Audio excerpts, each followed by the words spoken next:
ನನ್ನ ಬಾಬಾ ನನ್ನ ಬಾಬಾ ನನ್ನ ಬಾಬಾ ನೀನು ನನ್ನ ಬಾಬಾ ನನ್ನ ಬಾಬಾ ನನ್ನ ಬಾಬಾ ನನ್ನ ಬಾಬಾ ನೀನು ನನ್ನ ಬಾಬಾ ಜ್ಞಾನದ ಸಾಗರ ನನ್ನ ಬಾಬಾ ಪ್ರೇಮದ ಸಾಗರ ನನ್ನ ಬಾಬಾ ಜ್ಞಾನದ ಸಾಗರ ನನ್ನ ಬಾಬಾ ಪ್ರೇಮದ ಸಾಗರ ನನ್ನ ಬಾಬಾ ಪ್ರೇಮದ ಸಾಗರ ನನ್ನ ಬಾಬಾ ಕರುಣೆಯ ಸಾಗರ ನನ್ನ ಬಾಬಾ ಪ್ರೇಮದ ಸಾಗರ ನನ್ನ ಬಾಬಾ ಕರುಣೆಯ ಸಾಗರ ನನ್ನ ಬಾಬಾ ಕರುಣೆಯ ಸಾಗರ ನನ್ನ ಬಾಬಾ ಆನಂದ ಸಾಗರ ನನ್ನ ಬಾಬಾ ಕರುಣೆಯ ಸಾಗರ ನನ್ನ ಬಾಬಾ ಆನಂದ ಸಾಗರ ನನ್ನ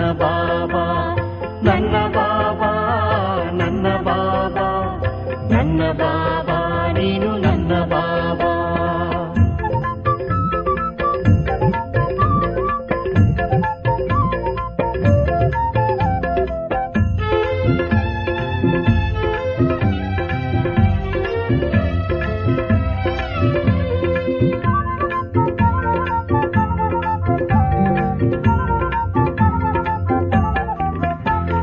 ತಂದೆಯಾಗಿ ಎತ್ತಿಕೊಂಡ ನನ್ನ ಬಾಬಾ ತಾಯಿಯಾಗಿ ಮುದ್ದಿಸಿದ ನನ್ನ ಬಾಬಾ ತಂದೆಯಾಗಿ ಎತ್ತಿಕೊಂಡ ನನ್ನ ಬಾಬಾ ತಾಯಿಯಾಗಿ ಮುದ್ದಿಸಿದ ನನ್ನ ಬಾಬಾ ಶಿಕ್ಷಣ ನೀಡಿದ ನನ್ನ ಬಾಬಾ ಸದ್ಗುರುವಾಗಿ ಹೇ ನನ್ನ ಬಾಬಾ ಶಿಕ್ಷಣ ನೀಡಿದ ನನ್ನ ಬಾಬಾ ಸದ್ಗುರುವಾಗಿ ಹೇ ನನ್ನ ಬಾಬಾ ನನ್ನ ಬಾಬಾ ನನ್ನ ಬಾಬಾ ನನ್ನ ಬಾಬಾ ನೀನು ನನ್ನ ಬಾಬಾ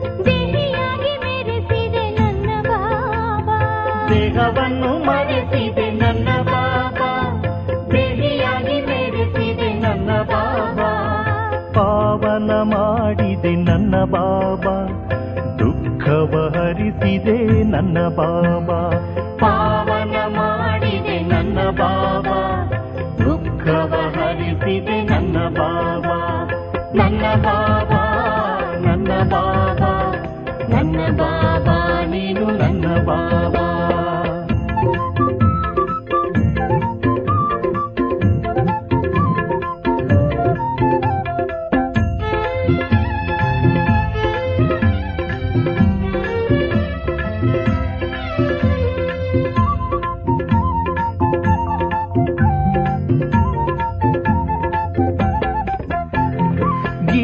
ಜ್ಞಾನದಾತ ನನ್ನ ಬಾಬಾ ಜಗಕ್ಕೊಬ್ಬನೇ ತಂದೆ ನನ್ನ ಬಾಬಾ ಗೀತ ಜ್ಞಾನದಾತ ನನ್ನ ಬಾಬಾ ಜಗಕ್ಕೊಬ್ಬನೇ ತಂದೆ ನನ್ನ ಬಾಬಾ ಸರ್ವಾತ್ಮರ ತಂದೆ ನನ್ನ ಬಾಬಾ ಶಿವ ಬಾಬಾ ನೀನು ನನ್ನ ಬಾಬಾ ಸರ್ವಾತ್ಮರ ತಂದೆ ನನ್ನ ಬಾಬಾ ಶಿವ ಬಾಬಾ ನೀನು ನನ್ನ ಬಾಬಾ ನನ್ನ ಬಾಬಾ ನನ್ನ ಬಾಬಾ ನನ್ನ ಬಾಬಾ ನೀನು ನನ್ನ ಬಾಬಾ ಜ್ಞಾನದ ಸಾಗರ ನನ್ನ ಬಾಬಾ ಪ್ರೇಮದ ಸಾಗರ ನನ್ನ ಬಾಬಾ ಕರುಣೆಯ ಸಾಗರ ನನ್ನ ಬಾಬಾ ಆನಂದ ಸಾಗರ ನನ್ನ ಬಾಬಾ ನನ್ನ ಬಾಬಾ ನನ್ನ ಬಾಬಾ ನನ್ನ ಬಾಬಾ ನೀನು ನನ್ನ ಬಾಬಾ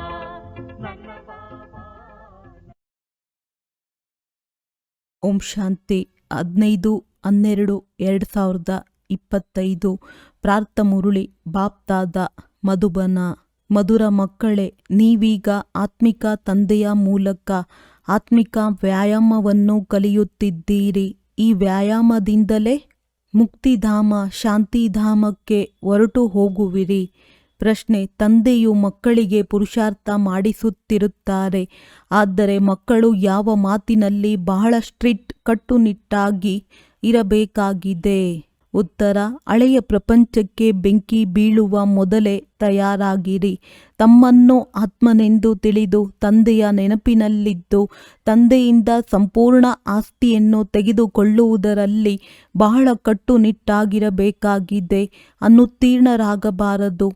ಹೇಗೆ ಆ ವಿದ್ಯಾರ್ಥಿಗಳು ಅನುತ್ತೀರ್ಣರಾದರೆ ಪಶ್ಚಾತ್ತಾಪ ಪಡುತ್ತಾರೆ, ನಮ್ಮದು ಇಡೀ ವರ್ಷ ವ್ಯರ್ಥವಾಗಿ ಹೋಯಿತು ಎಂದು ತಿಳಿಯುತ್ತಾರೆ. ಕೆಲವರಂತೂ ಓದದಿದ್ದರೆ ಏನು ಎಂದು ಹೇಳುತ್ತಾರೆ. ಆದರೆ ನೀವು ಇದರಲ್ಲಿ ಬಹಳ ಬಿಗಿಯಾಗಿರಬೇಕು. ಶಿಕ್ಷಕರು ಟೂ ಲೇಟ್ ಎಂದು ಹೇಳುವಂತಾಗಬಾರದು. ಓಂ ಶಾಂತಿ. ಆತ್ಮಿಕ ತಂದೆಯು ಆತ್ಮಿಕ ಮಕ್ಕಳಿಗೆ ಆತ್ಮಿಕ ಪಾಠಶಾಲೆಯಲ್ಲಿ ಆದೇಶ ನೀಡುತ್ತಾರೆ, ಅಥವಾ ಈ ರೀತಿ ಹೇಳಬಹುದು, ಮಕ್ಕಳಿಗೆ ವ್ಯಾಯಾಮವನ್ನು ಕಲಿಸುತ್ತಾರೆ. ಹೇಗೆ ಶಿಕ್ಷಕರು ಆದೇಶ ನೀಡುತ್ತಾರೆ ಹಾಗೂ ವ್ಯಾಯಾಮವನ್ನು ಕಲಿಸುತ್ತಾರಲ್ಲವೇ, ಈ ಆತ್ಮಿಕ ತಂದೆಯೂ ಸಹ ಮಕ್ಕಳಿಗೆ ಡೈರೆಕ್ಟ್ ಹೇಳುತ್ತಾರೆ. ಏನು ಹೇಳುತ್ತಾರೆ? ಮನ್ಮನಾಭವ. ಹೇಗೆ ಅವರು ಅಟೆನ್ಷನ್ ಪ್ಲೀಸ್ ಎಂದು ಹೇಳುತ್ತಾರೆ, ಹಾಗೆಯೇ ತಂದೆಯೂ ಹೇಳುತ್ತಾರೆ ಮನ್ಮನಾಭವ. ಇದು ಹೇಗೆ ಪ್ರತಿಯೊಬ್ಬರೂ ತಮ್ಮ ಮೇಲೆ ಕೃಪೆ ತೋರಿಸಿಕೊಂಡಂತೆ ತಂದೆಯು ತಿಳಿಸುತ್ತಾರೆ, ಮಕ್ಕಳೇ ನನ್ನೊಬ್ಬನನ್ನೇ ನೆನಪು ಮಾಡಿ ಅಶರೀರಿಯಾಗಿ ಈ ಆತ್ಮಿಕ ವ್ಯಾಯಾಮವನ್ನು ಆತ್ಮಗಳಿಗೆ ಆತ್ಮಿಕ ತಂದೆಯೇ ಕಲಿಸುತ್ತಾರೆ. ಅವರು ಪರಮ ಶಿಕ್ಷಕನಾಗಿದ್ದಾರೆ. ನೀವೆಲ್ಲರೂ ಉಪಾಧ್ಯಾಯರಾಗಿದ್ದೀರಿ. ನೀವು ಸಹ ಎಲ್ಲರಿಗೆ ಹೇಳುತ್ತೀರಿ, ನೀವು ತಮ್ಮನ್ನು ಆತ್ಮನೆಂದು ತಿಳಿಯಿರಿ. ತಂದೆಯನ್ನು ನೆನಪು ಮಾಡಿ ದೇಹಿ ಅಭಿಮಾನಿ ಭವ. ಮನ್ಮನಾಭೋದ ಅರ್ಥವೂ ಇದೇ ಆಗಿದೆ. ತಂದೆಯು ಮಕ್ಕಳ ಕಲ್ಯಾಣಕ್ಕಾಗಿ ಸಲಹೆ ಕೊಡುತ್ತಾರೆ. ತಾನು ಯಾರಿಂದಲೂ ಕಲಿತಿಲ್ಲ, ಮತ್ತೆಲ್ಲ ಶಿಕ್ಷಕರು ಸ್ವಯಂ ಕಲಿತು ನಂತರ ಕಲಿಸುತ್ತಾರೆ. ಆದರೆ ಈ ಶಿಕ್ಷಕರು ಯಾವುದೇ ಶಾಲೆಯಲ್ಲಿ ಓದಿ ಕಲಿತಿಲ್ಲ. ಇವರು ಕೇವಲ ಕಲಿಸಿಕೊಡುತ್ತಾರೆ. ನಾನು ನೀವಾತ್ಮಗಳಿಗೆ ಆತ್ಮಿಕ ವ್ಯಾಯಾಮವನ್ನು ಕಲಿಸುತ್ತೇನೆಂದು ಹೇಳುತ್ತಾರೆ. ಅವರೆಲ್ಲರೂ ದೈಹಿಕ ಮಕ್ಕಳಿಗೆ ದೈಹಿಕ ವ್ಯಾಯಾಮವನ್ನು ಕಲಿಸುತ್ತಾರೆ. ಅವರು ವ್ಯಾಯಾಮವನ್ನು ಶರೀರದಿಂದಲೇ ಮಾಡಲಾಗುತ್ತದೆ. ಇದರಲ್ಲಿ ಶರೀರದ ಮಾತಿಲ್ಲ. ತಂದೆಯು ತಿಳಿಸುತ್ತಾರೆ, ನನಗೆ ಯಾವುದೇ ಶರೀರವಿಲ್ಲ. ನಾನಂತೂ ವ್ಯಾಯಾಮವನ್ನು ಕಲಿಸುತ್ತೇನೆ, ಸಲಹೆ ನೀಡುತ್ತೇನೆ. ನನ್ನಲ್ಲಿ ವ್ಯಾಯಾಮವನ್ನು ಕಲಿಸುವ ಪಾತ್ರವು ಡ್ರಾಮಾ ಅನುಸಾರ ಅಡಕವಾಗಿದೆ. ಸರ್ವಿಸ್ ಅಡಕವಾಗಿದೆ. ವ್ಯಾಯಾಮವನ್ನು ಕಲಿಸುವುದಕ್ಕಾಗಿಯೇ ಬರುತ್ತೇನೆ. ನೀವು ತಮೋಪ್ರಧಾನರಿಂದ ಸತೋಪ್ರಧಾನರಾಗಬೇಕಾಗಿದೆ. ಇದು ಬಹಳ ಸಹಜವಾಗಿದೆ. ಏಣಿಯ ಚಿತ್ರವು ನಿಮ್ಮ ಬುದ್ಧಿಯಲ್ಲಿದೆ. ಹೇಗೆ 84 ಜನ್ಮಗಳ ಚಕ್ರವನ್ನು ಸುತ್ತಿ ಕೆಳಗಿಳಿದಿದ್ದೇವೆ, ನೀವೀಗ ಹಿಂತಿರುಗಿ ಹೋಗಬೇಕೆಂದು ತಂದೆಯು ತಿಳಿಸುತ್ತಾರೆ. ಈ ರೀತಿ ಮತ್ಯಾರೂ ತಮ್ಮ ಅನುಯಾಯಿಗಳಿಗೆ ಅಥವಾ ವಿದ್ಯಾರ್ಥಿಗಳಿಗೆ ಏ ಆತ್ಮಿಕ ಮಕ್ಕಳೇ ಈಗ ಹಿಂತಿರುಗಿ ಹೋಗಬೇಕೆಂಬ ಮಾತನ್ನು ತಿಳಿಸುವುದಿಲ್ಲ. ಆತ್ಮಿಕ ತಂದೆಯ ವಿನಃ ಮತ್ಯಾರೂ ಈ ರೀತಿ ತಿಳಿಸಲು ಸಾಧ್ಯವಿಲ್ಲ. ಮಕ್ಕಳಿಗೆ ತಿಳಿದಿದೆ, ನಾವೀಗ ಹಿಂತಿರುಗಿ ಹೋಗಬೇಕಾಗಿದೆ. ಈ ಪ್ರಪಂಚವೇ ಈಗ ತಮೋಪ್ರಧಾನವಾಗಿದೆ. ನಾವು ಸತೋಪ್ರಧಾನ ಪ್ರಪಂಚದ ಮಾಲೀಕರಾಗಿದ್ದೆವು. ನಂತರ 84 ಜನ್ಮಗಳ ಚಕ್ರವನ್ನು ಸುತ್ತಿ ತಮೋಪ್ರಧಾನ ಪ್ರಪಂಚದ ಮಾಲೀಕರಾಗಿದ್ದೇವೆ. ಇಲ್ಲಿ ದುಃಖವೇ ದುಃಖವಿದೆ. ತಂದೆಗೆ ದುಃಖಹರ್ತ ಸುಖಕರ್ತನೆಂದು ಹೇಳುತ್ತಾರೆ. ಅರ್ಥಾತ್ ತಮೋಪ್ರಧಾನರಿಂದ ಸತೋಪ್ರಧಾನರನ್ನಾಗಿ ಮಾಡುವವರು ಒಬ್ಬರೇ ತಂದೆಯಾಗಿದ್ದಾರೆ. ನೀವು ಮಕ್ಕಳು ತಿಳಿದುಕೊಂಡಿದ್ದೀರಿ.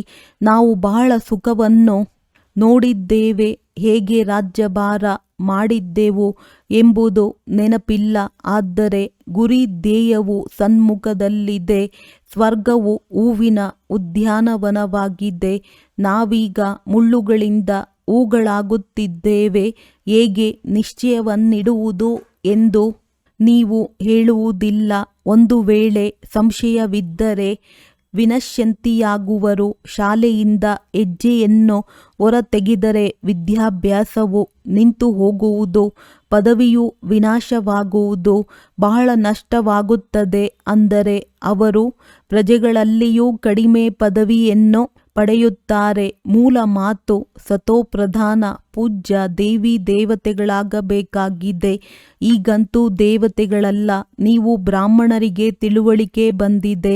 ಬ್ರಾಹ್ಮಣರೇ ಬಂದು ತಂದೆಯಿಂದ ಈ ಡ್ರಿಲ್ಲನ್ನು ಕಲಿಯುತ್ತೀರಿ. ಒಳಗೆ ಖುಷಿಯೂ ಇರುತ್ತದೆ. ಈ ವಿದ್ಯೆಯು ಬಹಳ ಇಷ್ಟವಾಗುತ್ತದೆ ಎಲ್ಲವೇ ಭಗವಾನುವಾಚವಾಗಿದೆ. ಬಲೆ ಅವರು ಕೃಷ್ಣನ ಹೆಸರನ್ನು ಹಾಕಿದ್ದಾರೆ, ಆದರೆ ನೀವು ತಿಳಿದುಕೊಂಡಿದ್ದೀರಿ ಕೃಷ್ಣನು ಈ ಡ್ರಿಲ್ಲನ್ನು ಕಲಿಸಲಿಲ್ಲ, ಇದನ್ನು ತಂದೆಯೇ ಕಲಿಸುತ್ತಾರೆ. ಕೃಷ್ಣನ ಆತ್ಮವೂ ಸಹ ಭಿನ್ನ ನಾಮರೂಪಗಳನ್ನು ಧಾರಣೆ ಮಾಡುತ್ತಾ ಈಗ ತಮೋಪ್ರಧಾನವಾಗಿದೆ. ಆ ಆತ್ಮನಿಗೂ ಸಹ ತಂದೆಯು ರಾಜಯೋಗವನ್ನು ಕಲಿಸುತ್ತಾರೆ. ಆದರೆ ತಂದೆಯು ಯಾರಿಂದಲೂ ಕಲಿಯುವುದಿಲ್ಲ, ಮತ್ತೆಲ್ಲರೂ ಯಾರಿಂದಲಾದರೂ ಅವಶ್ಯವಾಗಿ ಕಲಿಯುತ್ತಾರೆ. ಆದರೆ ಇವರು ಕಲಿಸುವಂತಹ ಆತ್ಮಿಕ ತಂದೆಯಾಗಿದ್ದಾರೆ.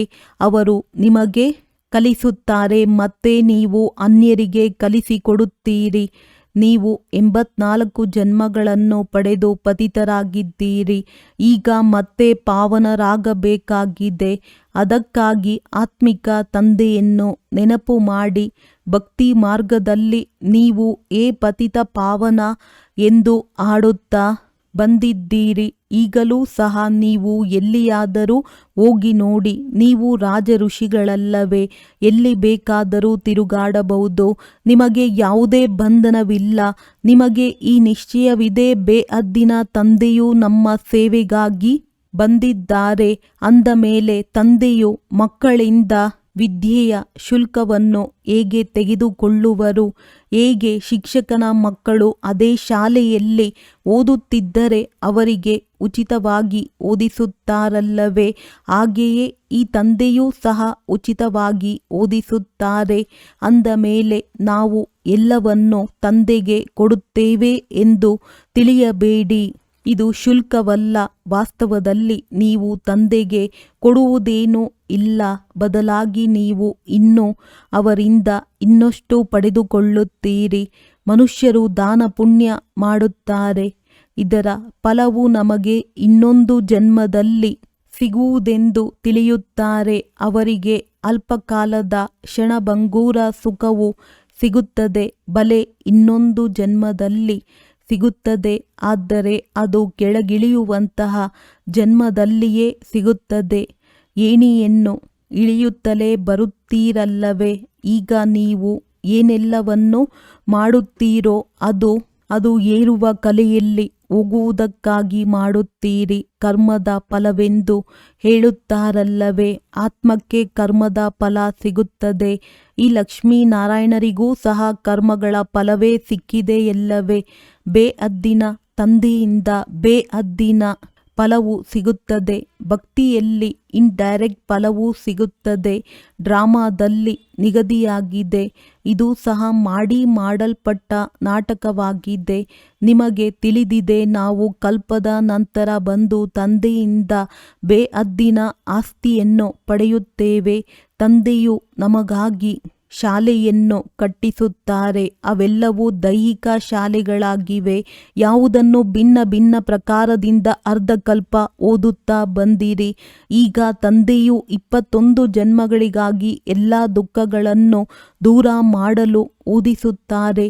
ಅಲ್ಲಿ ರಾಜಧಾನಿ ಇರುತ್ತದೆ, ಅದರಲ್ಲಿ ನಂಬರ್ ವಾರಂತೂ ಬಂದೇ ಬರುತ್ತಾರೆ. ಹೇಗೆ ಇಲ್ಲಿಯೂ ಸಹ ರಾಜ, ರಾಣಿ, ಮಂತ್ರಿ, ಪ್ರಜೆ ಮೊದಲಾದವರೆಲ್ಲರೂ ನಂಬರ್ ವಾರ್ ಇರುತ್ತಾರೆ. ಇವರು ಹಳೆಯ ಪ್ರಪಂಚದಲ್ಲಿದ್ದಾರೆ. ಆದರೆ ಹೊಸ ಪ್ರಪಂಚದಲ್ಲಿ ಬಹಳ ಕಡಿಮೆ ಜನಸಂಖ್ಯೆ ಇರುತ್ತದೆ, ಬಹಳಷ್ಟು ಸುಖವಿರುತ್ತದೆ. ನೀವು ವಿಶ್ವದ ಮಾಲೀಕರಾಗುತ್ತೀರಿ. ರಾಜ ಮಹಾರಾಜರು ಇದ್ದು ಹೋಗಿದ್ದಾರೆ. ಅವರು ಎಷ್ಟೊಂದು ಖುಷಿಯನ್ನಾಚರಿಸುತ್ತಾರೆ. ಆದರೆ ತಂದೆಯು ತಿಳಿಸುತ್ತಾರೆ, ಅವರೆಲ್ಲರೂ ಕೆಳಗಿಳಿಯಲೇಬೇಕಾಗಿದೆ. ಎಲ್ಲರೂ ಕೆಳಗಿಳಿಯುತ್ತಾರೆ. ದೇವತೆಗಳ ಕಲೆಗಳು ಸಹ ನಿಧಾನವಾಗಿ ಕಡಿಮೆಯಾಗುತ್ತದೆ. ಆದರೆ ಅಲ್ಲಿ ರಾವಣ ರಾಜ್ಯವೇ ಇರುವುದಿಲ್ಲ. ಆದ್ದರಿಂದ ಸುಖವಿರುತ್ತದೆ. ಇಲ್ಲಿ ರಾವಣ ರಾಜ್ಯವಿದೆ. ನೀವು ಹೇಗೆ ಏರುತ್ತೀರೋ ಹಾಗೆಯೇ ಇಳಿಯುತ್ತೀರಿ.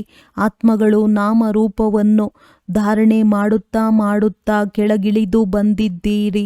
ಡ್ರಾಮಾ ಪ್ಲಾನ್ ಅನುಸಾರ ಕಲ್ಪದ ಹಿಂದಿನ ತರಹ ಕೆಳಗಿಳಿದು ತಮೋಪ್ರಧಾನರಾಗಿ ಬಿಡುತ್ತೀರಿ. ಕಾಮಚಿತೆಯನ್ನು ಏರುವುದರಿಂದಲೇ ದುಃಖವು ಆರಂಭವಾಗುತ್ತದೆ. ಈಗ ಅತಿ ದುಃಖವಿದೆ, ಮತ್ತೆ ಸುಖಧಾಮದಲ್ಲಿ ಅತಿ ಸುಖವಿರುವುದು. ನೀವು ರಾಜ ಋಷಿಗಳಾಗಿದ್ದೀರಿ. ಆ ಸನ್ಯಾಸಿಗಳದ್ದು ಹಠಯೋಗವಾಗಿದೆ. ನೀವು ಯಾರೊಂದಿಗಾದರೂ ಕೇಳಿ ರಚಯಿತ ಮತ್ತು ರಚನೆಯ ಆದಿ ಮಧ್ಯ ಅಂತ್ಯವನ್ನು ತಿಳಿದುಕೊಂಡಿದ್ದೀರಾ? ಇದಕ್ಕೆ ಅವರು ಇಲ್ಲವೆಂದು ಹೇಳಿಬಿಡುತ್ತಾರೆ. ಅಂದ ಮೇಲೆ ಯಾರು ಕೇಳುವರೋ ಅವರು ತಿಳಿದುಕೊಂಡಿರುತ್ತಾರೆ. ತಾನೇ ತಿಳಿದುಕೊಂಡಿಲ್ಲವೆಂದರೆ ಅನ್ಯರನ್ನು ಕೇಳಲು ಹೇಗೆ ಸಾಧ್ಯ? ನಿಮಗೆ ತಿಳಿದಿದೆ, ಋಷಿ ಮುನಿ ಮೊದಲಾದವರೂ ಸಹ ತ್ರಿಕಾಲದರ್ಶಿಗಳಾಗಿರಲಿಲ್ಲ. ತಂದೆಯು ನಮ್ಮನ್ನು ತ್ರಿಕಾಲದರ್ಶಿಗಳನ್ನಾಗಿ ಮಾಡುತ್ತಿದ್ದಾರೆ. ಈ ತಂದೆ ಬ್ರಹ್ಮ ಯಾರು ವಿಶ್ವದ ಮಾಲೀಕನಾಗಿದ್ದರೋ ಇವರಿಗೂ ಸಹ ಜ್ಞಾನವಿರಲಿಲ್ಲ. ಈ ಜನ್ಮದಲ್ಲಿಯೂ 60 ವರ್ಷಗಳ ತನಕ ಜ್ಞಾನವಿರಲಿಲ್ಲ. ಯಾವಾಗ ಇವರಲ್ಲಿ ತಂದೆಯು ಪ್ರವೇಶಿಸಿದ್ದರೋ ಆಗಿನಿಂದ ನಿಧಾನವಾಗಿ ಎಲ್ಲವನ್ನೂ ತಿಳಿಸುತ್ತಾ ಹೋಗುತ್ತಾರೆ. ಬಲೆ ಕೆಲವರು ನಿಶ್ಚಯ ಬುದ್ಧಿಯವರಾಗುತ್ತಾರೆ. ಆದರೂ ಸಹ ಮಾಯೆಯು ಅನೇಕರನ್ನು ಬೀಳಿಸುತ್ತಾ ಇರುತ್ತದೆ. ತಂದೆಯು ಹೆಸರನ್ನು ಹೇಳುವುದಿಲ್ಲ, ಏಕೆಂದರೆ ನಿರಾಶಾವಾದಿಗಳಾಗಿ ಬಿಡುತ್ತಾರೆ. ಎಲ್ಲರ ಸಮಾಚಾರವಂತೂ ಬರುತ್ತದೆಯಲ್ಲವೇ? ಕೆಟ್ಟ ಸಂಘವನ್ನು ಸೇರಿದರೂ ಅಥವಾ ಹೊಸದಾಗಿ ವಿವಾಹ ಆಗಿರುವವರ ಜೊತೆ ಸಂಘವಾಯಿತೆಂದರೆ ಚಂಚಲವಾಗಿ ಬಿಡುವರು. ನಾವು ವಿವಾಹ ಮಾಡಿಕೊಳ್ಳದೇ ಇರಲು ಆಗುವುದಿಲ್ಲ ಎಂದು ಹೇಳುತ್ತಾರೆ. ಒಳ್ಳೆಯ ಮಹರತಿಗಳು ಪ್ರತಿನಿತ್ಯವೂ ತರಗತಿಗೆ ಬರುವವರು ಕೆಲವು ಬಾರಿ ಇಲ್ಲಿಗೂ ಬಂದು ಹೋಗಿದ್ದಾರೆ. ಅಂಥವರನ್ನು ಮಾಯಾರೂಪಿ ಮೊಸಳೆಯು ಹಿಡಿದುಕೊಂಡಿದೆ. ಹೀಗೆ ಬಹಳಷ್ಟು ಪ್ರಕರಣಗಳು ನಡೆಯುತ್ತಿರುತ್ತವೆ. ಇನ್ನು ವಿವಾಹ ಮಾಡಿಕೊಂಡಿಲ್ಲ, ಆದರೆ ಮಾಯೆಯು ಅವರನ್ನು ನುಂಗುತ್ತಿದೆ.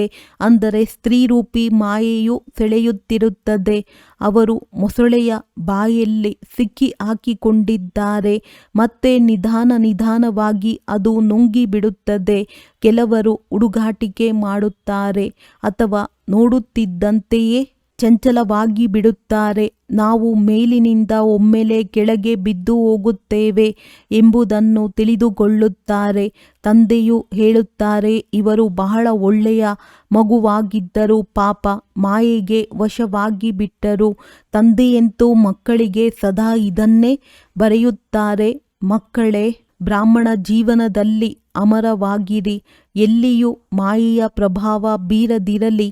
ಶಾಸ್ತ್ರಗಳಲ್ಲಿಯೂ ಕೆಲವೊಂದು ಮಾತುಗಳಿವೆ. ಈ ಮಾತುಗಳು ನಂತರದಲ್ಲಿ ಗಾಯನ ಮಾಡಲ್ಪಡುತ್ತವೆ. ಅಂದಾಗ ನೀವು ಪುರುಷಾರ್ಥ ಮಾಡಿಸುತ್ತೀರಿ.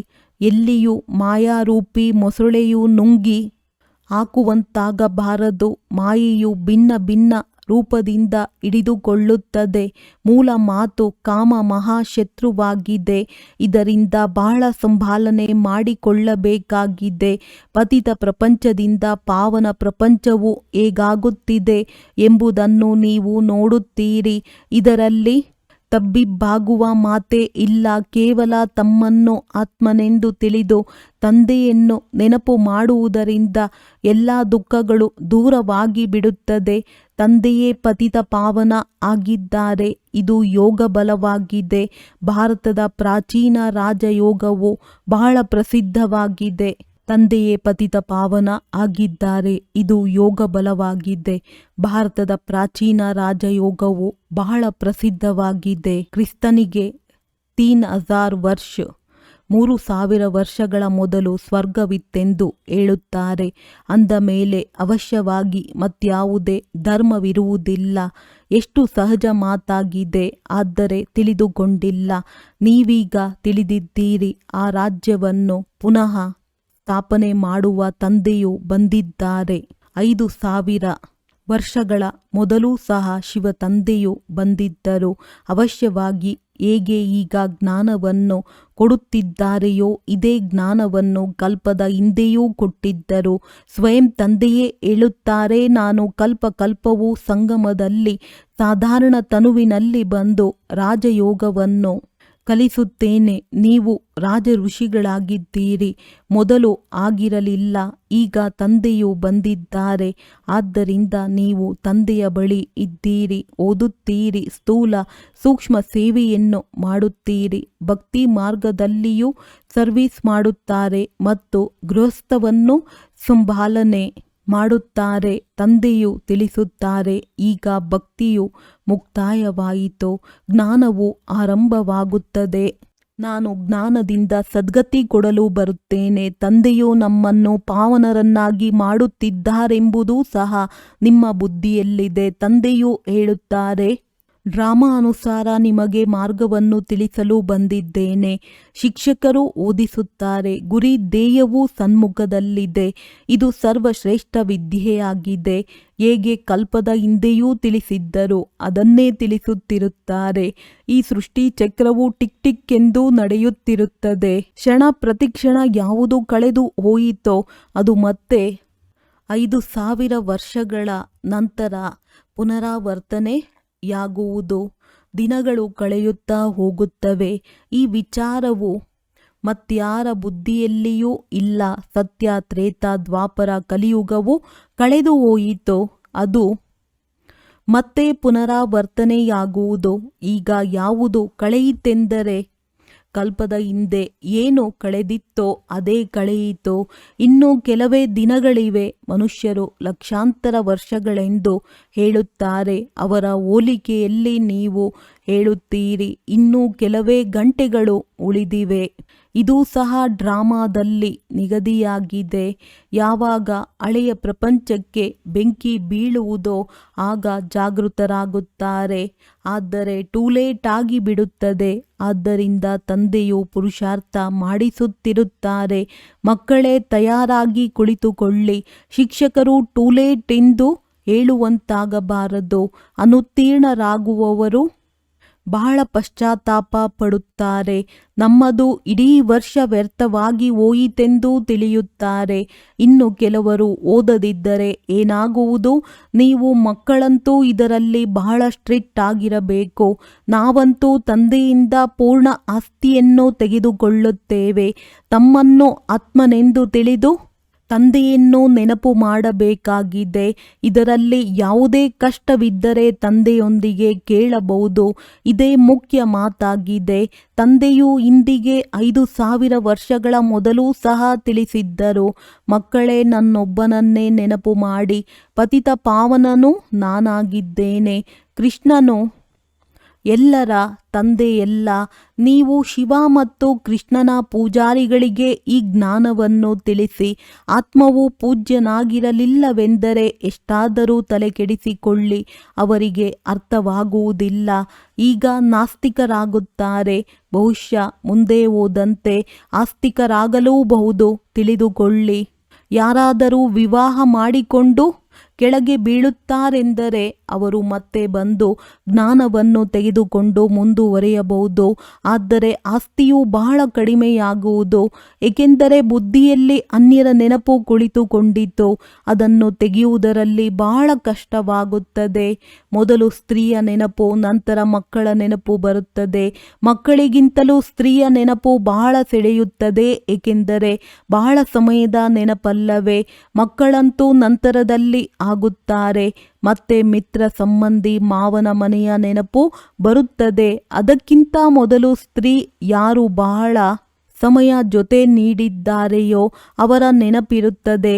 ಅದೇ ರೀತಿ ನಾವು ದೇವತೆಗಳ ಜೊತೆ ಬಹಳ ಸಮಯ ಇದ್ದೇವೆಂದು ನೀವು ಹೇಳುತ್ತೀರಿ. ಶಿವ ತಂದೆಯ ಜೊತೆ ಬಹಳ ಸಮಯದಿಂದ ಪ್ರೀತಿ ಇದೆ ಎಂದು ಹೇಳುವುದಿಲ್ಲ.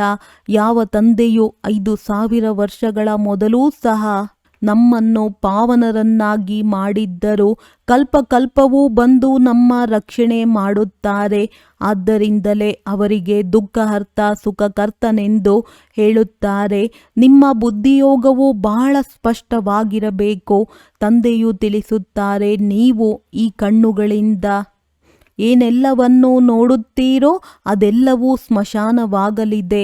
ನೀವೀಗ ಸಂಗಮದಲ್ಲಿದ್ದೀರಿ, ಅಮರ ಲೋಕವು ಬರಲಿದೆ. ನಾವೀಗ ಪುರುಷೋತ್ತಮರಾಗಲು ಪುರುಷಾರ್ಥ ಮಾಡುತ್ತಿದ್ದೇವೆ. ಇದು ಕಲ್ಯಾಣಕಾರಿ ಪುರುಷೋತ್ತಮ ಸಂಗಮ ಯುಗವಾಗಿದೆ. ಪ್ರಪಂಚದಲ್ಲಿ ಏನೇನಾಗುತ್ತಿದೆ ಎಂಬುದನ್ನು ನೀವು ನೋಡುತ್ತಿರುತ್ತೀರಿ. ಈಗ ತಂದೆಯು ಬಂದಿದ್ದಾರೆ. ಆದ್ದರಿಂದ ಹಳೆಯ ಪ್ರಪಂಚವು ಸಮಾಪ್ತಿಯಾಗುವುದು. ಮುಂದೆ ಹೋದಂತೆ ಅನೇಕರಿಗೆ ಇದು ಗಮನಕ್ಕೆ ಬರುವುದು ಅವಶ್ಯವಾಗಿ. ಯಾರೋ ಗುಪ್ತ ರೂಪದಲ್ಲಿ ಬಂದಿದ್ದಾರೆ, ಪ್ರಪಂಚವನ್ನು ಪರಿವರ್ತನೆ ಮಾಡುತ್ತಿದ್ದಾರೆ. ಇದು ಅದೇ ಮಹಾಭಾರತ ಯುದ್ಧವಾಗಿದೆ. ನೀವು ಸಹ ಎಷ್ಟೊಂದು ಬುದ್ಧಿವಂತರಾಗಿದ್ದೀರಿ. ಇವು ಬಹಳ ಮಂಥನ ಮಾಡುವ ಮಾತುಗಳಾಗಿವೆ. ತಮ್ಮ ಶ್ವಾಸವೂ ಸಹ ವ್ಯರ್ಥವಾಗಿ ಕಳೆಯಬಾರದು, ಏಕೆಂದರೆ ನಿಮಗೆ ತಿಳಿದಿದೆ ಶ್ವಾಸವು ಜ್ಞಾನದಿಂದಲೇ ಸಫಲವಾಗುತ್ತದೆ. ಒಳ್ಳೆಯದು. ಮಧುರಾತಿ ಮಧುರ ಅಗಲಿ ಹೋಗಿ ಮರಳಿ ಸಿಕ್ಕಿರುವ ಮಕ್ಕಳ ಪ್ರತಿ ಮಾತ್ಪಿತಾ ಬಾಪ್ ದಾದಾರವರ ನೆನಪು, ಪ್ರೀತಿ ಹಾಗೂ ಸುಪ್ರಭಾತ. ಆತ್ಮಿಕ ಮಕ್ಕಳಿಗೆ ಆತ್ಮಿಕ ತಂದೆಯ ನಮಸ್ತೆ. ಧಾರಣೆಗಾಗಿ ಮುಖ್ಯ ಸಾರ: ಮಾಯೆಯಿಂದ ಪಾರಾಗಲು ಸಂಘದೋಷದಿಂದ ತಮ್ಮನ್ನು ಬಹಳ ಸಂಭಾಲನೆ ಮಾಡಿಕೊಳ್ಳಬೇಕಾಗಿದೆ. ತನ್ನ ಬುದ್ಧಿಯೋಗವನ್ನು ಸ್ಪಷ್ಟವಾಗಿಟ್ಟುಕೊಳ್ಳಬೇಕು. ಶ್ವಾಸವನ್ನು ವ್ಯರ್ಥವಾಗಿ ಕಳೆಯಬಾರದು. ಜ್ಞಾನದಿಂದ ಸಫಲ ಮಾಡಿಕೊಳ್ಳಬೇಕಾಗಿದೆ. ಸಮಯ ಸಿಕ್ಕಿದರೆ ಸಾಕು ಯೋಗ ಬಲವನ್ನು ಜಮಾ ಮಾಡಿಕೊಳ್ಳಲು ಆತ್ಮಿಕ ಡ್ರಿಲ್ನ ಅಭ್ಯಾಸ ಮಾಡಬೇಕು. ಈಗ ಯಾವುದೇ ಹೊಸ ಬಂಧನವನ್ನು ಮಾಡಿಕೊಳ್ಳಬಾರದು. ವರದಾನ: ತಂದೆಯ ಛತ್ರಛಾಯೆಯ ಅನುಭವದ ಮೂಲಕ ವಿಘ್ನ ವಿನಾಶಕನ ಡಿಗ್ರಿಯನ್ನು ತೆಗೆದುಕೊಳ್ಳುವ ಅನುಭವಿ ಮೂರ್ತಿ ಭವ. ಎಲ್ಲಿ ತಂದೆಯ ಜೊತೆ ಇದೆ ಅಲ್ಲಿ ಯಾರೇನೂ ಮಾಡಲು ಸಾಧ್ಯವಿಲ್ಲ. ಈ ಜೊತೆಯ ಅನುಭವವೇ ಛತ್ರಛಾಯೆ ಆಗಿಬಿಡುತ್ತದೆ. ಬಾಪ್ ದಾದಾರವರು ಸದಾ ಮಕ್ಕಳ ರಕ್ಷಣೆ ಮಾಡಿಯೇ ಮಾಡುತ್ತಾರೆ. ಪರೀಕ್ಷೆಗಳು ಬರುತ್ತವೆ, ತಾವುಗಳು ಅನುಭವಿಯಾಗುವುದಕ್ಕಾಗಿ. ಆದ್ದರಿಂದ ಸದಾ ತಿಳಿದುಕೊಳ್ಳಬೇಕು, ಈ ಪರೀಕ್ಷೆಯು ಮುಂದಿನ ಕ್ಲಾಸಿಗೆ ಹೋಗುವುದಕ್ಕಾಗಿ ಬರುತ್ತಿದೆ. ಇದರಿಂದಲೇ ಸದಾ ಕಾಲಕ್ಕಾಗಿ ವಿಘ್ನ ವಿನಾಶಕನ ಡಿಗ್ರಿ ಮತ್ತು ಅನುಭವಿ ಮೂರ್ತಿಯಾಗುವ ವರದಾನವು ಸಿಕ್ಕಿಬಿಡುತ್ತದೆ. ಒಂದು ವೇಳೆ ಈಗೇನಾದರೂ ಸ್ವಲ್ಪ ವಿಘ್ನವನ್ನು ಹಾಕುತ್ತಾರೆಂದರೆ ನಿಧಾನವಾಗಿ ತಣ್ಣಗಾಗಿ ಬಿಡುತ್ತಾರೆ. ಸ್ಲೋಗನ್: ಯಾರು ಸಮಯದಲ್ಲಿ ಸಹಯೋಗಿಯಾಗುತ್ತಾರೆ ಅವರಿಗೆ ಒಂದಕ್ಕೆ ಪದಮದಷ್ಟು ಫಲ ಸಿಕ್ಕಿಬಿಡುತ್ತದೆ. ಅವ್ಯಕ್ತ ಸೂಚನೆ: ಈಗ ಸಂಪನ್ನ ಅಥವಾ ಕರ್ಮಾತೀತರಾಗುವುದರಲ್ಲಿ ತತ್ಪರರಾಗಿರಿ. ಹೇಗೆ ನೋಡುವುದು, ಕೇಳುವುದು, ಹೇಳುವುದು ಈ ವಿಶೇಷ ಕರ್ಮ ಸಹಜ ಬಂದಿದೆ, ಹಾಗೆಯೇ ಕರ್ಮಾತೀತರಾಗುವ ಸ್ಟೇಜ್ ಅರ್ಥಾತ್ ಕರ್ಮಗಳನ್ನು ಸಂಕ್ಷಿಪ್ತಗೊಳಿಸುವ ಶಕ್ತಿಯಿಂದ ಒಂದಾಗಿದೆ ಕರ್ಮ ಅಧೀನ ಸ್ಟೇಜ್, ಇನ್ನೊಂದಾಗಿದೆ ಕರ್ಮಾತೀತ ಅರ್ಥಾತ್ ಕರ್ಮ ಮಾಡಿಕೊಳ್ಳಿರಿ. ನನ್ನ ಕರ್ಮೇಂದ್ರಿಯ ಜೀತ್ ಸ್ವರಾಜ್ಯ ಅಧಿಕಾರಿ ಸರಿಯಾಗಿ ನಡೆಯುತ್ತಿದೆಯೇ? ಒಳ್ಳೆಯದು. ಓಂ ಶಾಂತಿ.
ಬಂದಿದ್ದಾರೆ. ಅಂದ ಮೇಲೆ ತಂದೆಯು ಮಕ್ಕಳಿಂದ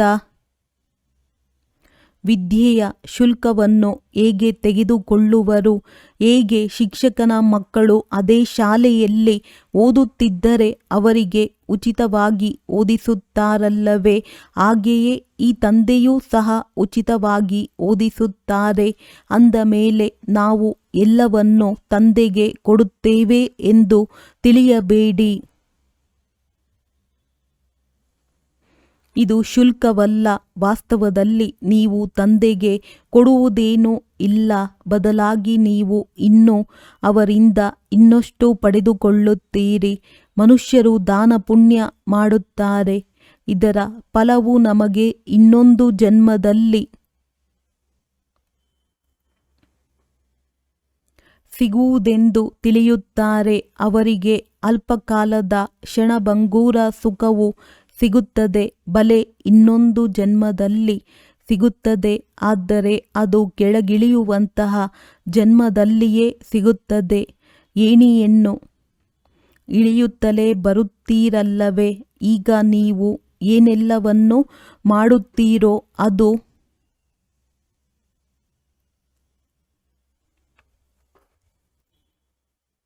ಅದು ಏರುವ ಕಲೆಯಲ್ಲಿ ಹೋಗುವುದಕ್ಕಾಗಿ ಮಾಡುತ್ತೀರಿ. ಕರ್ಮದ ಫಲವೆಂದು ಹೇಳುತ್ತಾರಲ್ಲವೇ? ಆತ್ಮಕ್ಕೆ ಕರ್ಮದ ಫಲ ಸಿಗುತ್ತದೆ. ಈ ಲಕ್ಷ್ಮೀನಾರಾಯಣರಿಗೂ ಸಹ ಕರ್ಮಗಳ ಫಲವೇ ಸಿಕ್ಕಿದೆಯಲ್ಲವೇ? ಬೇಅದ್ದಿನ ತಂದೆಯಿಂದ ಬೇಅದ್ದಿನ ಫಲವು ಸಿಗುತ್ತದೆ. ಭಕ್ತಿಯಲ್ಲಿ ಇಂಡೈರೆಕ್ಟ್ ಫಲವೂ ಸಿಗುತ್ತದೆ. ಡ್ರಾಮಾದಲ್ಲಿ ನಿಗದಿಯಾಗಿದೆ. ಇದು ಸಹ ಮಾಡಲ್ಪಟ್ಟ ನಾಟಕವಾಗಿದೆ. ನಿಮಗೆ ತಿಳಿದಿದೆ, ನಾವು ಕಲ್ಪದ ನಂತರ ಬಂದು ತಂದೆಯಿಂದ ಬೇಅದ್ದಿನ ಆಸ್ತಿಯನ್ನು ಪಡೆಯುತ್ತೇವೆ. ತಂದೆಯು ನಮಗಾಗಿ ಶಾಲೆಯನ್ನು ಕಟ್ಟಿಸುತ್ತಾರೆ. ಅವೆಲ್ಲವೂ ದೈಹಿಕ ಶಾಲೆಗಳಾಗಿವೆ. ಯಾವುದನ್ನು ಭಿನ್ನ ಭಿನ್ನ ಪ್ರಕಾರದಿಂದ ಅರ್ಧಕಲ್ಪ ಓದುತ್ತಾ ಬಂದಿರಿ. ಈಗ ತಂದೆಯು 21 ಜನ್ಮಗಳಿಗಾಗಿ ಎಲ್ಲ ದುಃಖಗಳನ್ನು ದೂರ ಮಾಡಲು ಓದಿಸುತ್ತಾರೆ. ಅಲ್ಲಿ ರಾಜಧಾನಿ ಇರುತ್ತದೆ. ಅದರಲ್ಲಿ ನಂಬರ್ ವಾರಂತೂ ಬಂದೇ ಬರುತ್ತಾರೆ. ಹೇಗೆ ಇಲ್ಲಿಯೂ ಸಹ ರಾಜ, ರಾಣಿ, ಮಂತ್ರಿ, ಪ್ರಜೆ ಮೊದಲಾದವರೆಲ್ಲರೂ ನಂಬರ್ ವಾರ್ ಇರುತ್ತಾರೆ. ಇವರು ಹಳೆಯ ಪ್ರಪಂಚದಲ್ಲಿದ್ದಾರೆ. ಆದರೆ ಹೊಸ ಪ್ರಪಂಚದಲ್ಲಿ ಬಹಳ ಕಡಿಮೆ ಜನಸಂಖ್ಯೆ ಇರುತ್ತದೆ. ಬಹಳಷ್ಟು ಸುಖವಿರುತ್ತದೆ. ನೀವು ವಿಶ್ವದ ಮಾಲೀಕರಾಗುತ್ತೀರಿ. ರಾಜ ಮಹಾರಾಜರು ಇದ್ದು ಹೋಗಿದ್ದಾರೆ. ಅವರು ಎಷ್ಟೊಂದು ಖುಷಿಯನ್ನಾಚರಿಸುತ್ತಾರೆ. ಆದರೆ ತಂದೆಯು ತಿಳಿಸುತ್ತಾರೆ, ಅವರೆಲ್ಲರೂ ಕೆಳಗಿಳಿಯಲೇಬೇಕಾಗಿದೆ. ಎಲ್ಲರೂ ಕೆಳಗಿಳಿಯುತ್ತಾರೆ. ದೇವತೆಗಳ ಕಲೆಗಳು ಸಹ ನಿಧಾನವಾಗಿ ಕಡಿಮೆಯಾಗುತ್ತದೆ. ಆದರೆ ಅಲ್ಲಿ ರಾವಣ ರಾಜ್ಯವೇ ಇರುವುದಿಲ್ಲ. ಆದ್ದರಿಂದ ಸುಖವೇ ಸುಖವಿರುತ್ತದೆ. ಇಲ್ಲಿ ರಾವಣ ರಾಜ್ಯವಿದೆ. ನೀವು ಹೇಗೆ ಏರುತ್ತೀರೋ ಹಾಗೆಯೇ ಇಳಿಯುತ್ತೀರಿ. ಆತ್ಮಗಳು ನಾಮರೂಪವನ್ನು ಧಾರಣೆ ಮಾಡುತ್ತಾ ಕೆಳಗಿಳಿದು ಬಂದಿದ್ದೀರಿ. ಡ್ರಾಮಾ ಪ್ಲಾನ್ ಅನುಸಾರ ಕಲ್ಪದ ಹಿಂದಿನ ತರಹ ಕೆಳಗಿಳಿದು ತಮೋಪ್ರಧಾನರಾಗಿ ಬಿಡುತ್ತೀರಿ. ಕಾಮಚಿತೆಯನ್ನು ಏರುವುದರಿಂದಲೇ ದುಃಖವು ಆರಂಭವಾಗುತ್ತದೆ. ಈಗ ಅತಿ ದುಃಖವಿದೆ. ಮತ್ತೆ ಸುಖಧಾಮದಲ್ಲಿ ಅತಿ ಸುಖವಿರುವುದು. ನೀವು ರಾಜ ಋಷಿಗಳಾಗಿದ್ದೀರಿ. ಆ ಸನ್ಯಾಸಿಗಳದ್ದು ಹಠಯೋಗವಾಗಿದೆ. ನೀವು ಯಾರೊಂದಿಗಾದರೂ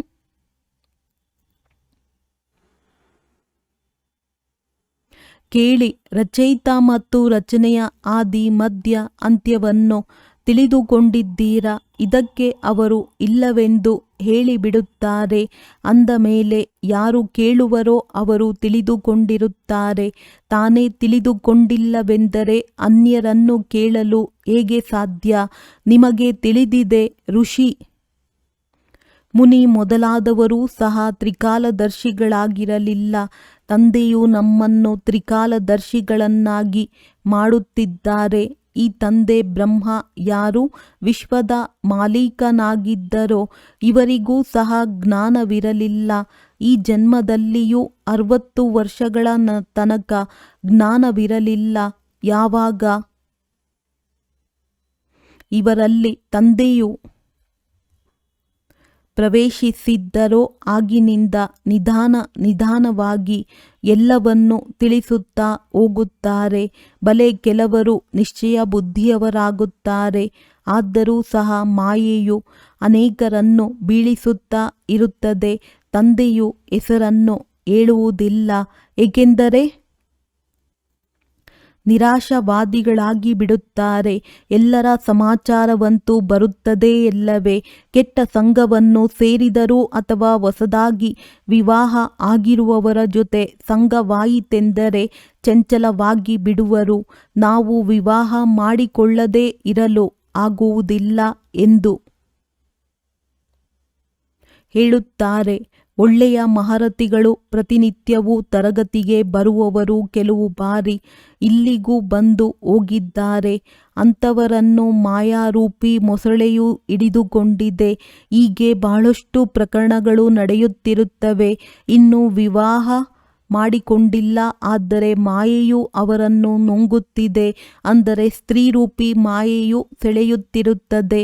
ಅವರು ಮೊಸಳೆಯ ಬಾಯಲ್ಲಿ ಸಿಕ್ಕಿ ಹಾಕಿಕೊಂಡಿದ್ದಾರೆ. ಮತ್ತೆ ನಿಧಾನವಾಗಿ ಅದು ನುಂಗಿಬಿಡುತ್ತದೆ. ಕೆಲವರು ಹುಡುಗಾಟಿಕೆ ಮಾಡುತ್ತಾರೆ ಅಥವಾ ನೋಡುತ್ತಿದ್ದಂತೆಯೇ ಚಂಚಲವಾಗಿ ಬಿಡುತ್ತಾರೆ. ನಾವು ಮೇಲಿನಿಂದ ಒಮ್ಮೆಲೆ ಕೆಳಗೆ ಬಿದ್ದು ಹೋಗುತ್ತೇವೆ ಎಂಬುದನ್ನು ತಿಳಿದುಕೊಳ್ಳುತ್ತಾರೆ. ತಂದೆಯು ಹೇಳುತ್ತಾರೆ, ಇವರು ಬಹಳ ಒಳ್ಳೆಯ ಮಗುವಾಗಿದ್ದರು, ಪಾಪ ಮಾಯೆಗೆ ವಶವಾಗಿ ಬಿಟ್ಟರು. ತಂದೆಯಂತೂ ಮಕ್ಕಳಿಗೆ ಸದಾ ಇದನ್ನೇ ಬರೆಯುತ್ತಾರೆ, ಮಕ್ಕಳೇ, ಬ್ರಾಹ್ಮಣ ಜೀವನದಲ್ಲಿ ಅಮರವಾಗಿರಿ. ಎಲ್ಲಿಯೂ ಮಾಯೆಯ ಪ್ರಭಾವ ಬೀರದಿರಲಿ. ಶಾಸ್ತ್ರಗಳಲ್ಲಿಯೂ ಕೆಲವೊಂದು ಮಾತುಗಳಿವೆ. ಈ ಮಾತುಗಳು ನಂತರದಲ್ಲಿ ಗಾಯನ ಮಾಡಲ್ಪಡುತ್ತವೆ. ಅಂದಾಗ ನೀವು ಪುರುಷಾರ್ಥ ಮಾಡಿಸುತ್ತೀರಿ. ಎಲ್ಲಿಯೂ ಮಾಯಾರೂಪಿ ಮೊಸಳೆಯು ನುಂಗಿ ಹಾಕುವಂತಾಗಬಾರದು. ಮಾಯೆಯು ಭಿನ್ನ ರೂಪದಿಂದ ಹಿಡಿದುಕೊಳ್ಳುತ್ತದೆ. ಮೂಲ ಮಾತು ಕಾಮ ಮಹಾಶತ್ರುವಾಗಿದೆ. ಇದರಿಂದ ಬಹಳ ಸಂಭಾಲನೆ ಮಾಡಿಕೊಳ್ಳಬೇಕಾಗಿದೆ. ಪತಿತ ಪ್ರಪಂಚದಿಂದ ಪಾವನ ಪ್ರಪಂಚವು ಹೇಗಾಗುತ್ತಿದೆ ಎಂಬುದನ್ನು ನೀವು ನೋಡುತ್ತೀರಿ. ಇದರಲ್ಲಿ ತಬ್ಬಿಬ್ಬಾಗುವ ಮಾತೇ ಇಲ್ಲ. ಕೇವಲ ತಮ್ಮನ್ನು ಆತ್ಮನೆಂದು ತಿಳಿದು ತಂದೆಯನ್ನು ನೆನಪು ಮಾಡುವುದರಿಂದ ಎಲ್ಲ ದುಃಖಗಳು ದೂರವಾಗಿ ಬಿಡುತ್ತದೆ. ತಂದೆಯೇ ಪತಿತ ಪಾವನ ಆಗಿದ್ದಾರೆ. ಇದು ಯೋಗ ಬಲವಾಗಿದೆ. ಭಾರತದ ಪ್ರಾಚೀನ ರಾಜಯೋಗವು ಬಹಳ ಪ್ರಸಿದ್ಧವಾಗಿದೆ.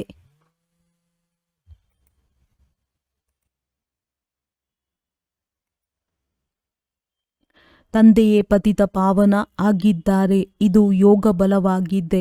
ಭಾರತದ ಪ್ರಾಚೀನ ರಾಜಯೋಗವು ಬಹಳ ಪ್ರಸಿದ್ಧವಾಗಿದೆ. ಕ್ರಿಸ್ತನಿಗೆ 3000 ವರ್ಷ 3000 ವರ್ಷಗಳ ಮೊದಲು ಸ್ವರ್ಗವಿತ್ತೆಂದು ಹೇಳುತ್ತಾರೆ. ಅಂದ ಮೇಲೆ ಅವಶ್ಯವಾಗಿ ಮತ್ಯಾವುದೇ ಧರ್ಮವಿರುವುದಿಲ್ಲ. ಎಷ್ಟು ಸಹಜ ಮಾತಾಗಿದೆ. ಆದರೆ ತಿಳಿದುಕೊಂಡಿಲ್ಲ. ನೀವೀಗ ತಿಳಿದಿದ್ದೀರಿ. ಆ ರಾಜ್ಯವನ್ನು ಪುನಃ ಸ್ಥಾಪನೆ ಮಾಡುವ ತಂದೆಯು ಬಂದಿದ್ದಾರೆ. 5000 ವರ್ಷಗಳ ಮೊದಲೂ ಸಹ ಶಿವ ತಂದೆಯು ಬಂದಿದ್ದರು. ಅವಶ್ಯವಾಗಿ ಹೇಗೆ ಈಗ ಜ್ಞಾನವನ್ನು ಕೊಡುತ್ತಿದ್ದಾರೆಯೋ ಇದೇ ಜ್ಞಾನವನ್ನು ಕಲ್ಪದ ಹಿಂದೆಯೂ ಕೊಟ್ಟಿದ್ದರು. ಸ್ವಯಂ ತಂದೆಯೇ ಹೇಳುತ್ತಾರೆ, ನಾನು ಕಲ್ಪವೂ ಸಂಗಮದಲ್ಲಿ ಸಾಧಾರಣ ತನುವಿನಲ್ಲಿ ಬಂದು ರಾಜಯೋಗವನ್ನು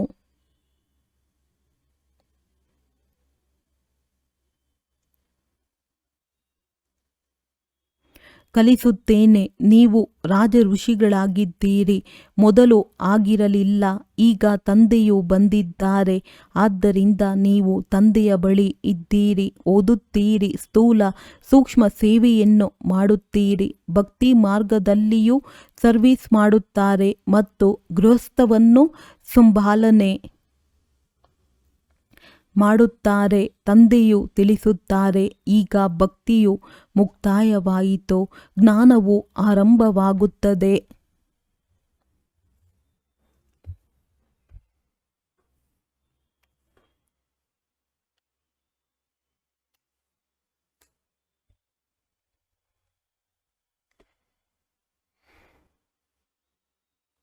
ನಾನು ಜ್ಞಾನದಿಂದ ಸದ್ಗತಿ ಕೊಡಲು ಬರುತ್ತೇನೆ. ತಂದೆಯು ನಮ್ಮನ್ನು ಪಾವನರನ್ನಾಗಿ ಮಾಡುತ್ತಿದ್ದಾರೆಂಬುದೂ ಸಹ ನಿಮ್ಮ ಬುದ್ಧಿಯಲ್ಲಿದೆ. ತಂದೆಯು ಹೇಳುತ್ತಾರೆ,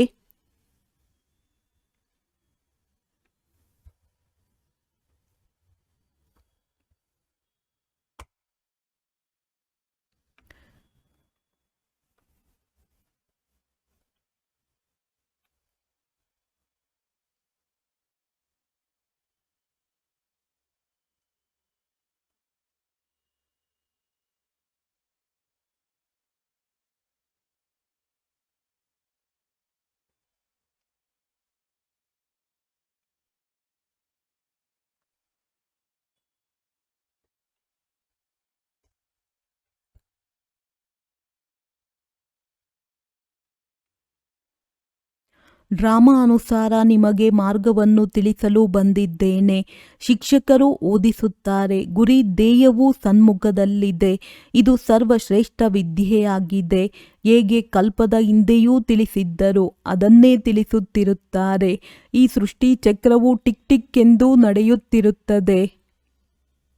ಕ್ಷಣ ಪ್ರತಿಕ್ಷಣ ಯಾವುದು ಕಳೆದು ಹೋಯಿತೋ ಅದು ಮತ್ತೆ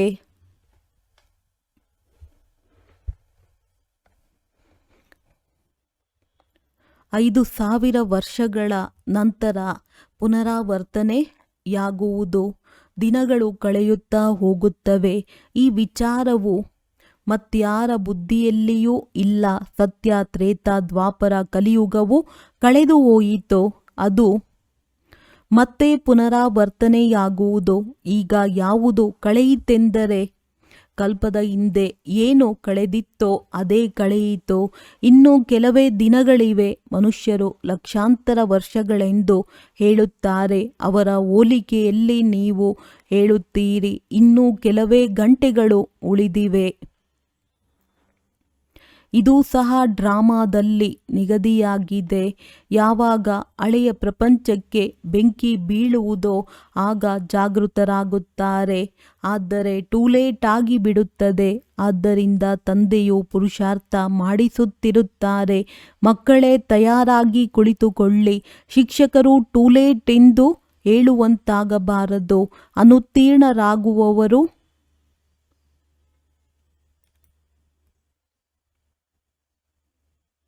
ಬಹಳ ಪಶ್ಚಾತ್ತಾಪ ಪಡುತ್ತಾರೆ. ನಮ್ಮದು ಇಡೀ ವರ್ಷ ವ್ಯರ್ಥವಾಗಿ ಹೋಯಿತೆಂದು ತಿಳಿಯುತ್ತಾರೆ. ಇನ್ನು ಕೆಲವರು ಓದದಿದ್ದರೆ ಏನಾಗುವುದು? ನೀವು ಮಕ್ಕಳಂತೂ ಇದರಲ್ಲಿ ಬಹಳ ಸ್ಟ್ರಿಕ್ಟ್ ಆಗಿರಬೇಕು. ನಾವಂತೂ ತಂದೆಯಿಂದ ಪೂರ್ಣ ಆಸ್ತಿಯನ್ನು ತೆಗೆದುಕೊಳ್ಳುತ್ತೇವೆ. ತಮ್ಮನ್ನು ಆತ್ಮನೆಂದು ತಿಳಿದು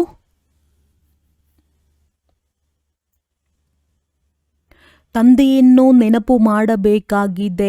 ಇದರಲ್ಲಿ ಯಾವುದೇ ಕಷ್ಟವಿದ್ದರೆ ತಂದೆಯೊಂದಿಗೆ ಕೇಳಬಹುದು. ಇದೇ ಮುಖ್ಯ ಮಾತಾಗಿದೆ. ತಂದೆಯು ಇಂದಿಗೆ 5,000 ವರ್ಷಗಳ ಮೊದಲು ಸಹ ತಿಳಿಸಿದ್ದರು, ಮಕ್ಕಳೇ, ನನ್ನೊಬ್ಬನನ್ನೇ ನೆನಪು ಮಾಡಿ. ಪತಿತ ಪಾವನನು ನಾನಾಗಿದ್ದೇನೆ. ಕೃಷ್ಣನು ಎಲ್ಲರ ತಂದೆಯಲ್ಲ. ನೀವು ಶಿವ ಮತ್ತು ಕೃಷ್ಣನ ಪೂಜಾರಿಗಳಿಗೆ ಈ ಜ್ಞಾನವನ್ನು ತಿಳಿಸಿ. ಆತ್ಮವು ಪೂಜ್ಯನಾಗಿರಲಿಲ್ಲವೆಂದರೆ ಎಷ್ಟಾದರೂ ತಲೆಕೆಡಿಸಿಕೊಳ್ಳಿ, ಅವರಿಗೆ ಅರ್ಥವಾಗುವುದಿಲ್ಲ. ಈಗ ನಾಸ್ತಿಕರಾಗುತ್ತಾರೆ. ಬಹುಶಃ ಮುಂದೆ ಹೋದಂತೆ ಆಸ್ತಿಕರಾಗಲೂಬಹುದು. ತಿಳಿದುಕೊಳ್ಳಿ. ಯಾರಾದರೂ ವಿವಾಹ ಮಾಡಿಕೊಂಡು ಕೆಳಗೆ ಬೀಳುತ್ತಾರೆಂದರೆ ಅವರು ಮತ್ತೆ ಬಂದು ಜ್ಞಾನವನ್ನು ತೆಗೆದುಕೊಂಡು ಮುಂದುವರಿಯಬಹುದು. ಆದರೆ ಆಸ್ತಿಯು ಬಹಳ ಕಡಿಮೆಯಾಗುವುದು, ಏಕೆಂದರೆ ಬುದ್ಧಿಯಲ್ಲಿ ಅನ್ಯರ ನೆನಪು ಕುಳಿತುಕೊಂಡಿತು. ಅದನ್ನು ತೆಗೆಯುವುದರಲ್ಲಿ ಬಹಳ ಕಷ್ಟವಾಗುತ್ತದೆ. ಮೊದಲು ಸ್ತ್ರೀಯ ನೆನಪು, ನಂತರ ಮಕ್ಕಳ ನೆನಪು ಬರುತ್ತದೆ. ಮಕ್ಕಳಿಗಿಂತಲೂ ಸ್ತ್ರೀಯ ನೆನಪು ಬಹಳ ಸೆಳೆಯುತ್ತದೆ, ಏಕೆಂದರೆ ಬಹಳ ಸಮಯದ ನೆನಪಲ್ಲವೇ. ಮಕ್ಕಳಂತೂ ನಂತರದಲ್ಲಿ ಆಗುತ್ತಾರೆ.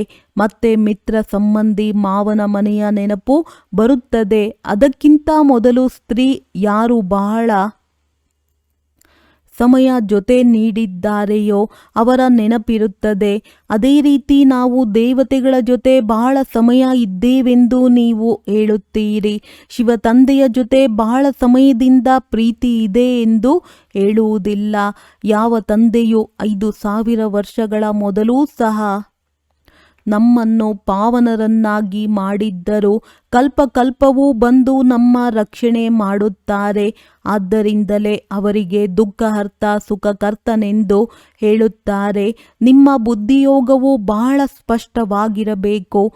ತಂದೆಯು ತಿಳಿಸುತ್ತಾರೆ, ನೀವು ಈ ಕಣ್ಣುಗಳಿಂದ ಏನೆಲ್ಲವನ್ನು ನೋಡುತ್ತೀರೋ ಅದೆಲ್ಲವೂ ಸ್ಮಶಾನವಾಗಲಿದೆ. ನೀವೀಗ ಸಂಗಮದಲ್ಲಿದ್ದೀರಿ, ಅಮರ ಲೋಕವು ಬರಲಿದೆ.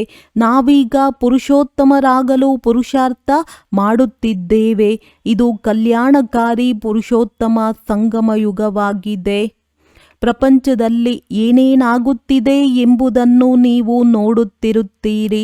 ಈಗ ತಂದೆಯು ಬಂದಿದ್ದಾರೆ. ಆದ್ದರಿಂದ ಹಳೆಯ ಪ್ರಪಂಚವು ಸಮಾಪ್ತಿಯಾಗುವುದು. ಮುಂದೆ ಹೋದಂತೆ ಅನೇಕರಿಗೆ ಇದು ಗಮನಕ್ಕೆ ಬರುವುದು ಅವಶ್ಯವಾಗಿ.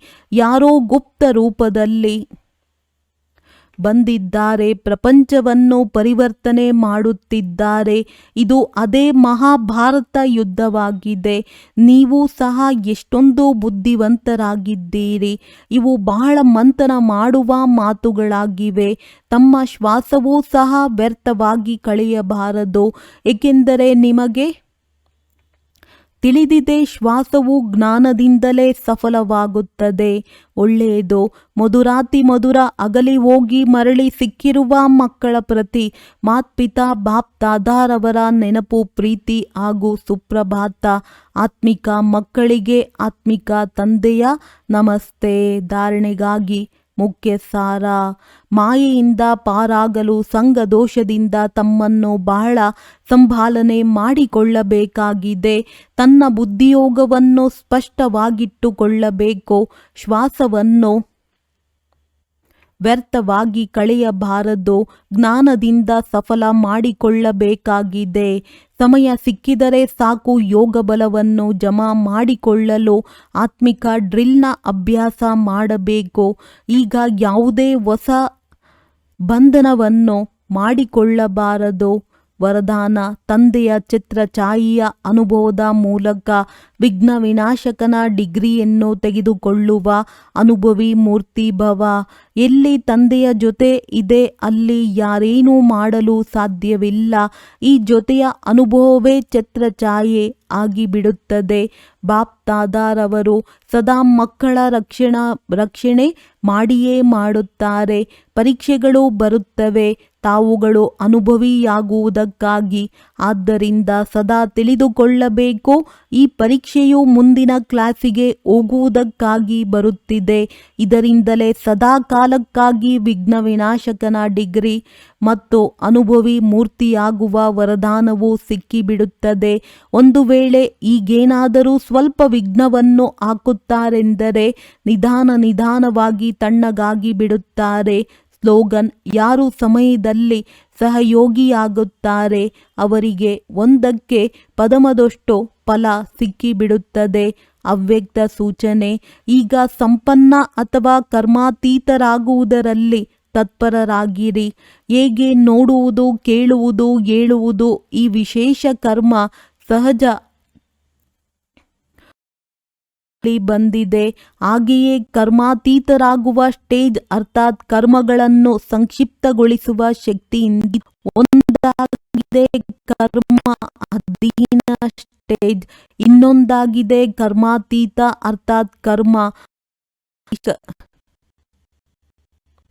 ಮಾಡಿಕೊಳ್ಳಿರಿ. ನನ್ನ ಕರ್ಮೇಂದ್ರಿಯ ಜೀತ್ ಸ್ವರಾಜ್ಯ ಅಧಿಕಾರಿ ಸರಿಯಾಗಿ ನಡೆಯುತ್ತಿದೆಯೇ? ಒಳ್ಳೆಯದು. ಓಂ ಶಾಂತಿ. ಬಂದಿದ್ದಾರೆ ಅಂದ ಮೇಲೆ ತಂದೆಯು ಮಕ್ಕಳಿಂದ ವಿದ್ಯೆಯ ಶುಲ್ಕವನ್ನು ಹೇಗೆ ತೆಗೆದುಕೊಳ್ಳುವರು? ಹೇಗೆ ಶಿಕ್ಷಕನ ಮಕ್ಕಳು ಅದೇ ಶಾಲೆಯಲ್ಲಿ ಓದುತ್ತಿದ್ದರೆ ಅವರಿಗೆ ಉಚಿತವಾಗಿ ಓದಿಸುತ್ತಾರಲ್ಲವೇ? ಹಾಗೆಯೇ ಈ ತಂದೆಯೂ ಸಹ ಉಚಿತವಾಗಿ ಓದಿಸುತ್ತಾರೆ. ಅಂದ ಮೇಲೆ ನಾವು ಎಲ್ಲವನ್ನು ತಂದೆಗೆ ಕೊಡುತ್ತೇವೆ ಎಂದು ತಿಳಿಯಬೇಡಿ. ಇದು ಶುಲ್ಕವಲ್ಲ. ವಾಸ್ತವದಲ್ಲಿ ನೀವು ತಂದೆಗೆ ಕೊಡುವುದೇನೂ ಇಲ್ಲ. ಬದಲಾಗಿ ನೀವು ಇನ್ನೂ ಅವರಿಂದ ಇನ್ನಷ್ಟು ಪಡೆದುಕೊಳ್ಳುತ್ತೀರಿ. ಮನುಷ್ಯರು ದಾನ ಪುಣ್ಯ ಮಾಡುತ್ತಾರೆ. ಇದರ ಫಲವು ನಮಗೆ ಇನ್ನೊಂದು ಜನ್ಮದಲ್ಲಿ ಸಿಗುವುದೆಂದು ತಿಳಿಯುತ್ತಾರೆ. ಅವರಿಗೆ ಅಲ್ಪಕಾಲದ ಕ್ಷಣಭಂಗೂರ ಸುಖವು ಸಿಗುತ್ತದೆ. ಬಲೆ ಇನ್ನೊಂದು ಜನ್ಮದಲ್ಲಿ ಸಿಗುತ್ತದೆ. ಆದರೆ ಅದು ಕೆಳಗಿಳಿಯುವಂತಹ ಜನ್ಮದಲ್ಲಿಯೇ ಸಿಗುತ್ತದೆ. ಏಣಿಯನ್ನು ಇಳಿಯುತ್ತಲೇ ಬರುತ್ತೀರಲ್ಲವೇ? ಈಗ ನೀವು ಏನೆಲ್ಲವನ್ನು ಮಾಡುತ್ತೀರೋ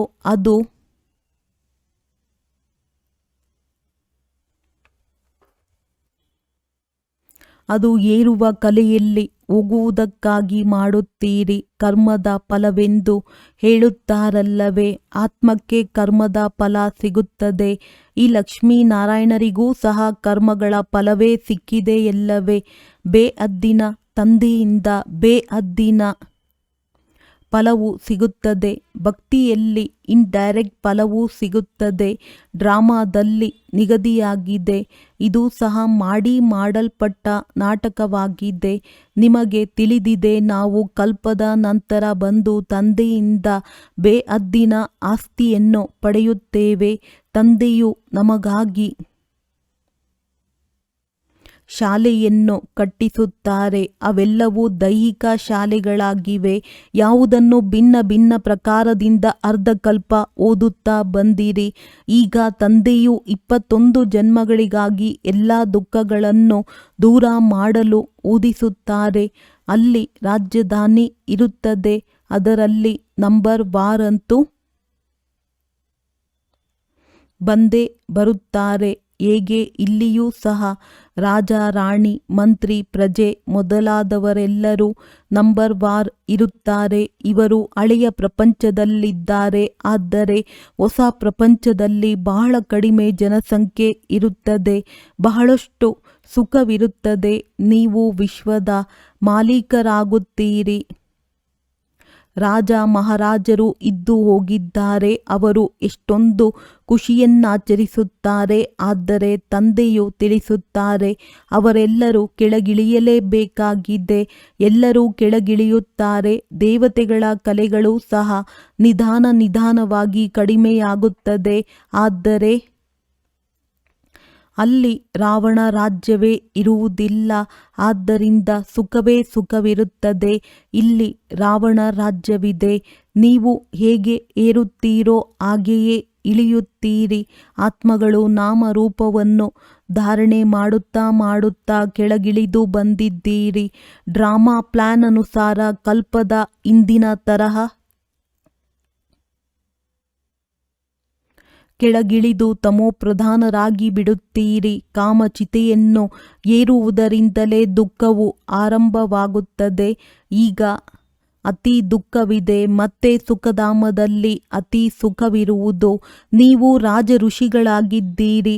ಆ ಸನ್ಯಾಸಿಗಳದ್ದು ಹಠಯೋಗವಾಗಿದೆ. ನೀವು ಯಾರೊಂದಿಗಾದರೂ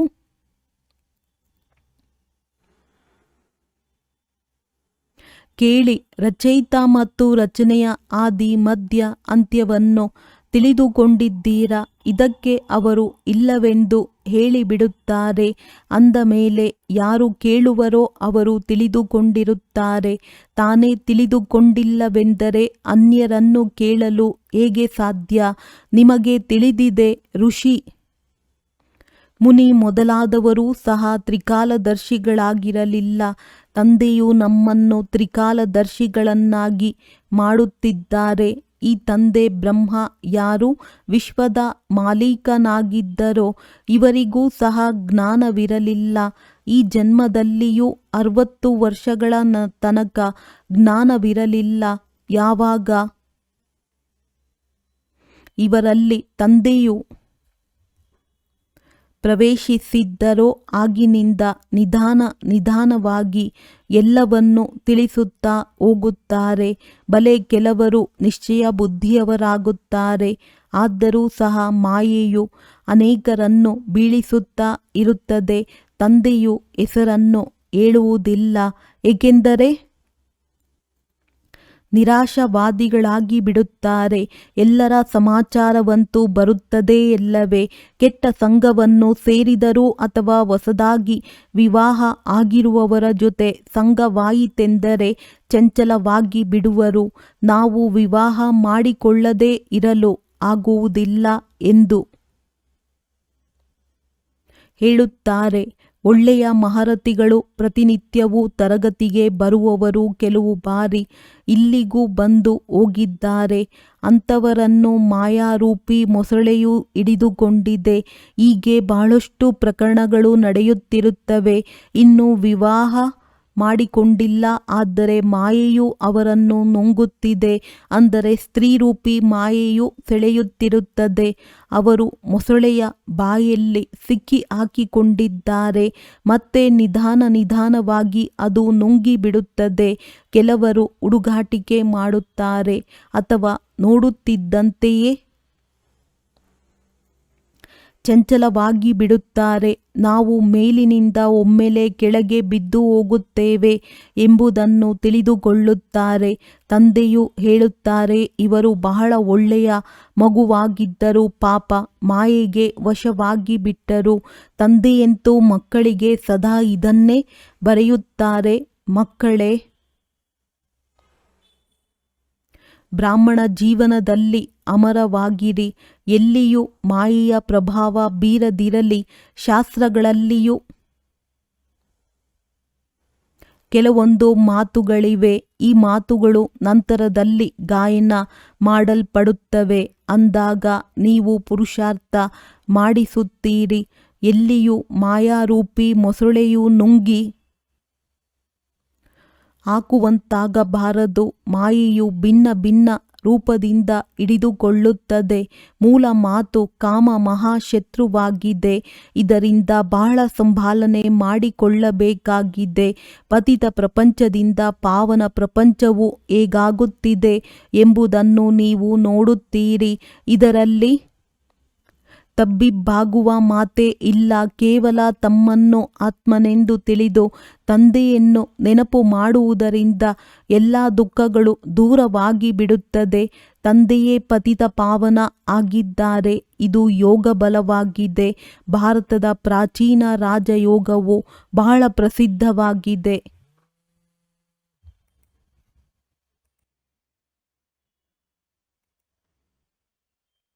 ತಂದೆಯೇ ಪತಿತ ಪಾವನ ಆಗಿದ್ದಾರೆ. ಇದು ಯೋಗ ಬಲವಾಗಿದೆ.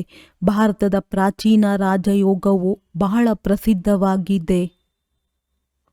ಕ್ರಿಸ್ತನಿಗೆ 3000 ವರ್ಷ 3000 ವರ್ಷಗಳ ಮೊದಲು ಸ್ವರ್ಗವಿತ್ತೆಂದು ಹೇಳುತ್ತಾರೆ.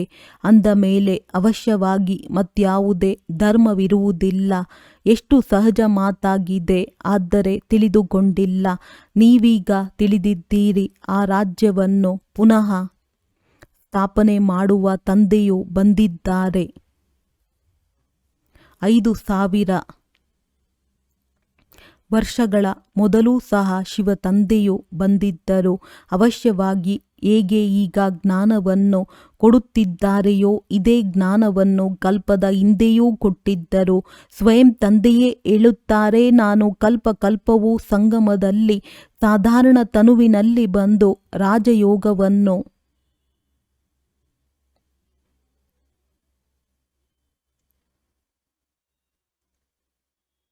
ಕಲಿಸುತ್ತೇನೆ. ನೀವು ರಾಜ ಋಷಿಗಳಾಗಿದ್ದೀರಿ, ಮೊದಲು ಆಗಿರಲಿಲ್ಲ, ಈಗ ತಂದೆಯು ಬಂದಿದ್ದಾರೆ. ಆದ್ದರಿಂದ ನೀವು ತಂದೆಯ ಬಳಿ ಇದ್ದೀರಿ, ಓದುತ್ತೀರಿ, ಸ್ಥೂಲ ಸೂಕ್ಷ್ಮ ಸೇವೆಯನ್ನು ಮಾಡುತ್ತೀರಿ. ಭಕ್ತಿ ಮಾರ್ಗದಲ್ಲಿಯೂ ಸರ್ವಿಸ್ ಮಾಡುತ್ತಾರೆ ಮತ್ತು ಗೃಹಸ್ಥವನ್ನು ಸಂಭಾಲನೆ ಮಾಡುತ್ತಾರೆ. ತಂದೆಯು ತಿಳಿಸುತ್ತಾರೆ, ಈಗ ಭಕ್ತಿಯು ಮುಕ್ತಾಯವಾಯಿತು, ಜ್ಞಾನವು ಆರಂಭವಾಗುತ್ತದೆ.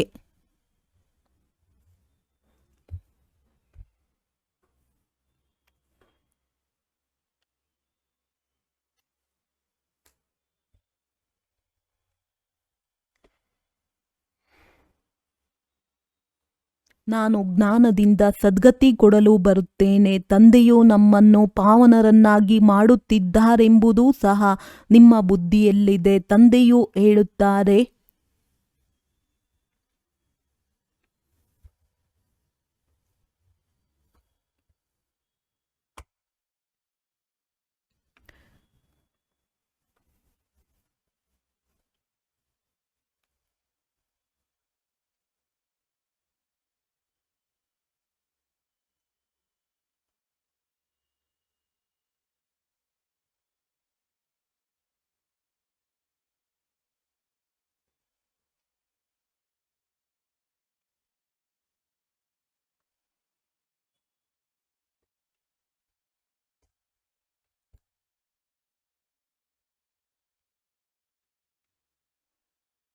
ಡ್ರಾಮಾ ಅನುಸಾರ ನಿಮಗೆ ಮಾರ್ಗವನ್ನು ತಿಳಿಸಲು ಬಂದಿದ್ದೇನೆ.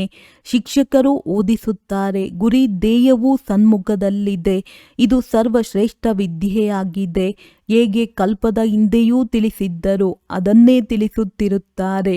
ಈ ಸೃಷ್ಟಿ ಚಕ್ರವು ಟಿಕ್ ಟಿಕ್ ಎಂದು ನಡೆಯುತ್ತಿರುತ್ತದೆ. ಕ್ಷಣ ಪ್ರತಿಕ್ಷಣ ಯಾವುದು ಕಳೆದು ಹೋಯಿತೋ ಅದು ಮತ್ತೆ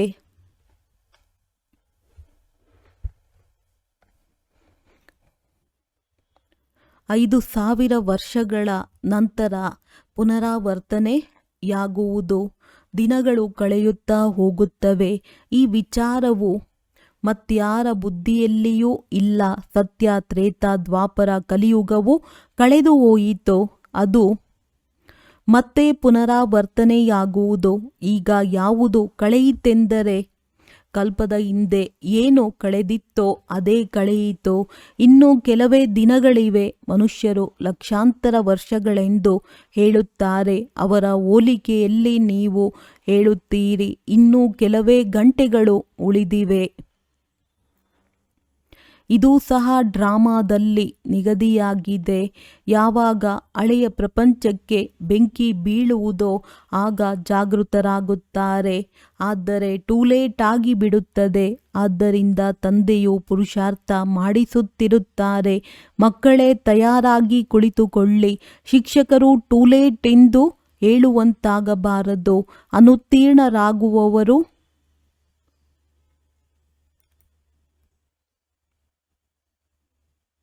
ಬಹಳ ಪಶ್ಚಾತ್ತಾಪ ಪಡುತ್ತಾರೆ. ನಮ್ಮದು ಇಡೀ ವರ್ಷ ವ್ಯರ್ಥವಾಗಿ ಹೋಯಿತೆಂದು ತಿಳಿಯುತ್ತಾರೆ. ಇನ್ನು ಕೆಲವರು ಓದದಿದ್ದರೆ ಏನಾಗುವುದು? ನೀವು ಮಕ್ಕಳಂತೂ ಇದರಲ್ಲಿ ಬಹಳ ಸ್ಟ್ರಿಕ್ಟ್ ಆಗಿರಬೇಕು. ನಾವಂತೂ ತಂದೆಯಿಂದ ಪೂರ್ಣ ಆಸ್ತಿಯನ್ನು ತೆಗೆದುಕೊಳ್ಳುತ್ತೇವೆ. ತಮ್ಮನ್ನು ಆತ್ಮನೆಂದು ತಿಳಿದು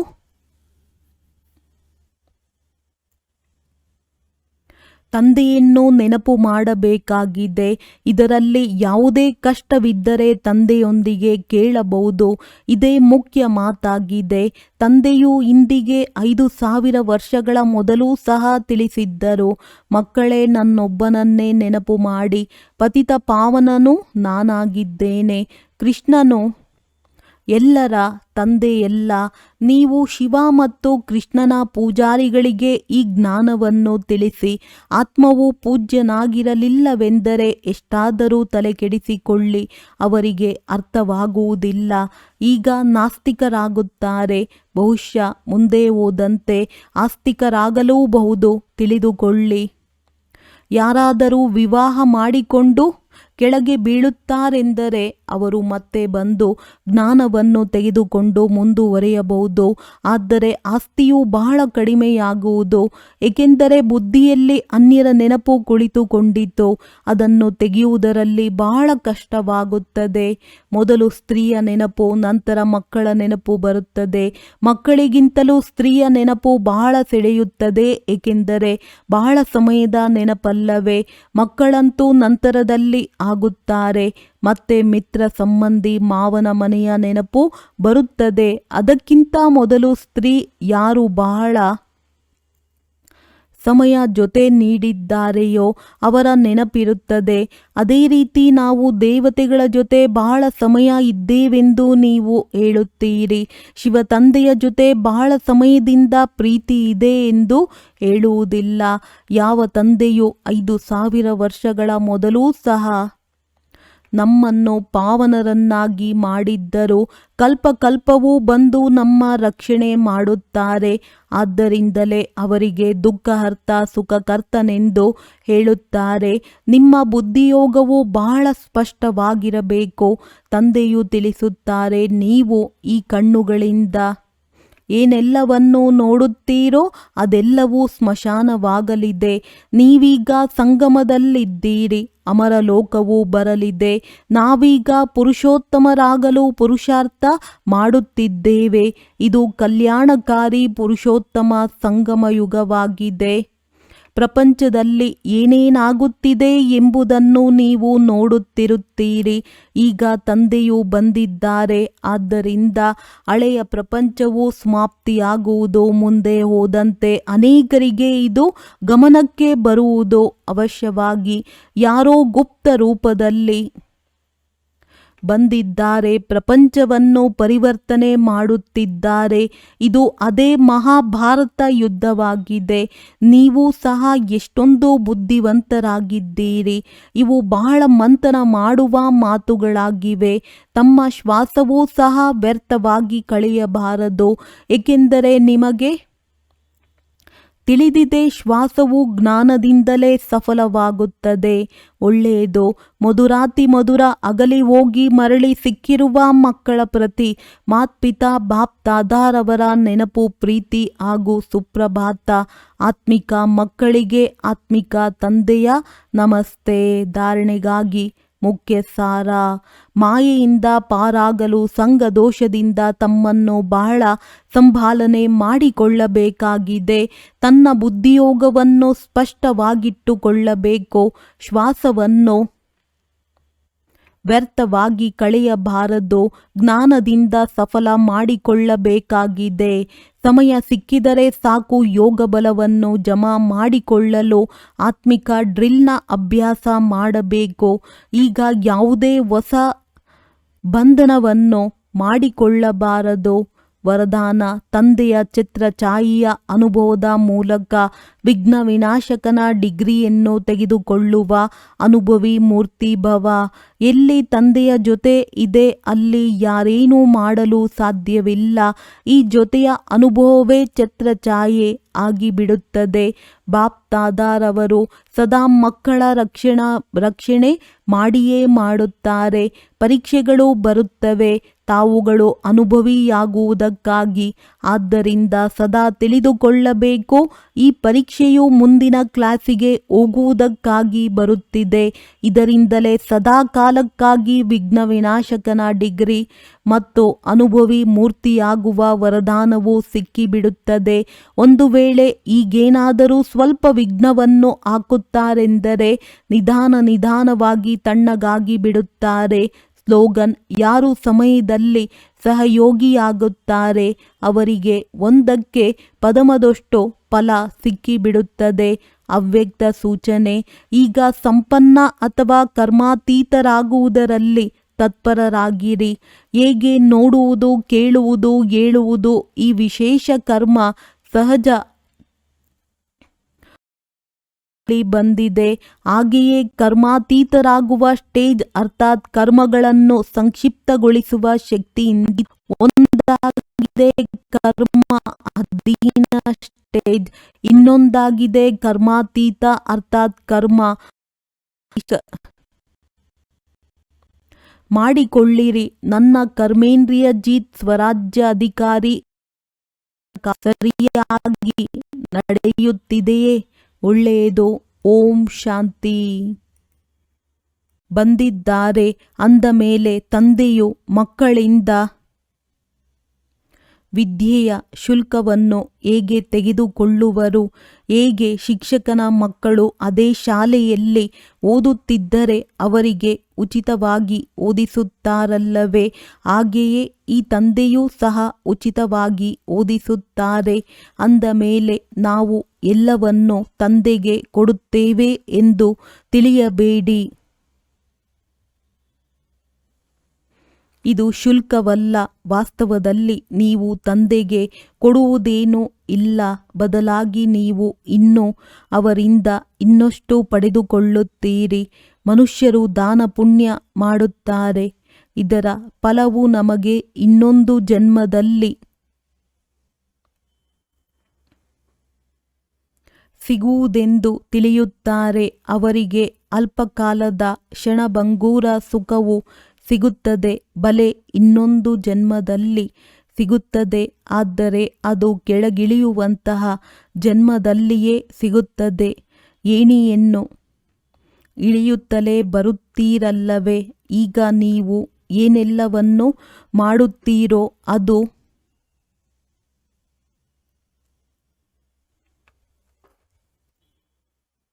ಅದು ಏರುವ ಕಲೆಯಲ್ಲಿ ಹೋಗುವುದಕ್ಕಾಗಿ ಮಾಡುತ್ತೀರಿ. ಕರ್ಮದ ಫಲವೆಂದು ಹೇಳುತ್ತಾರಲ್ಲವೇ? ಆತ್ಮಕ್ಕೆ ಕರ್ಮದ ಫಲ ಸಿಗುತ್ತದೆ. ಈ ಲಕ್ಷ್ಮೀನಾರಾಯಣರಿಗೂ ಸಹ ಕರ್ಮಗಳ ಫಲವೇ ಸಿಕ್ಕಿದೆಯಲ್ಲವೇ? ಬೇಹದ್ದಿನ ತಂದೆಯಿಂದ ಬೇಹದ್ದಿನ ಫಲವು ಸಿಗುತ್ತದೆ. ಭಕ್ತಿಯಲ್ಲಿ ಇಂಡೈರೆಕ್ಟ್ ಫಲವೂ ಸಿಗುತ್ತದೆ. ಡ್ರಾಮಾದಲ್ಲಿ ನಿಗದಿಯಾಗಿದೆ. ಇದು ಸಹ ಮಾಡಲ್ಪಟ್ಟ ನಾಟಕವಾಗಿದೆ. ನಿಮಗೆ ತಿಳಿದಿದೆ, ನಾವು ಕಲ್ಪದ ನಂತರ ಬಂದು ತಂದೆಯಿಂದ ಬೇಹದ್ದಿನ ಆಸ್ತಿಯನ್ನು ಪಡೆಯುತ್ತೇವೆ. ತಂದೆಯು ನಮಗಾಗಿ ಶಾಲೆಯನ್ನು ಕಟ್ಟಿಸುತ್ತಾರೆ. ಅವೆಲ್ಲವೂ ದೈಹಿಕ ಶಾಲೆಗಳಾಗಿವೆ. ಯಾವುದನ್ನು ಭಿನ್ನ ಭಿನ್ನ ಪ್ರಕಾರದಿಂದ ಅರ್ಧಕಲ್ಪ ಓದುತ್ತಾ ಬಂದಿರಿ.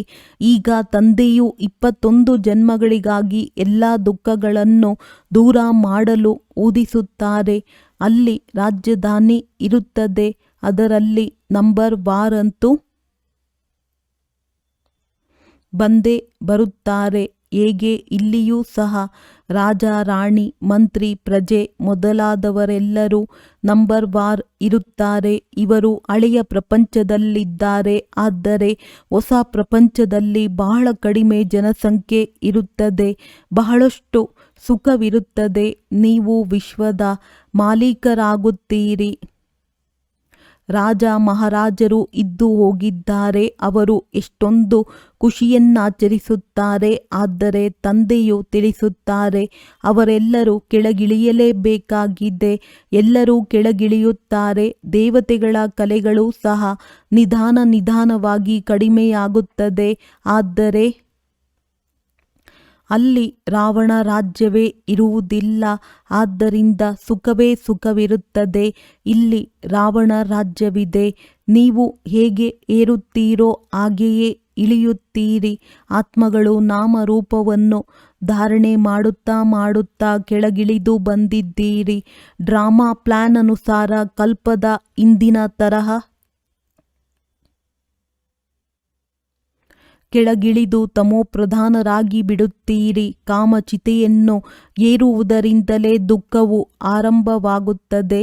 ಈಗ ಅತಿ ದುಃಖವಿದೆ. ಮತ್ತೆ ಸುಖಧಾಮದಲ್ಲಿ ಅತಿ ಸುಖವಿರುವುದು. ನೀವು ರಾಜ ಋಷಿಗಳಾಗಿದ್ದೀರಿ. ಆ ಸನ್ಯಾಸಿಗಳದ್ದು ಹಠಯೋಗವಾಗಿದೆ. ನೀವು ಯಾರೊಂದಿಗಾದರೂ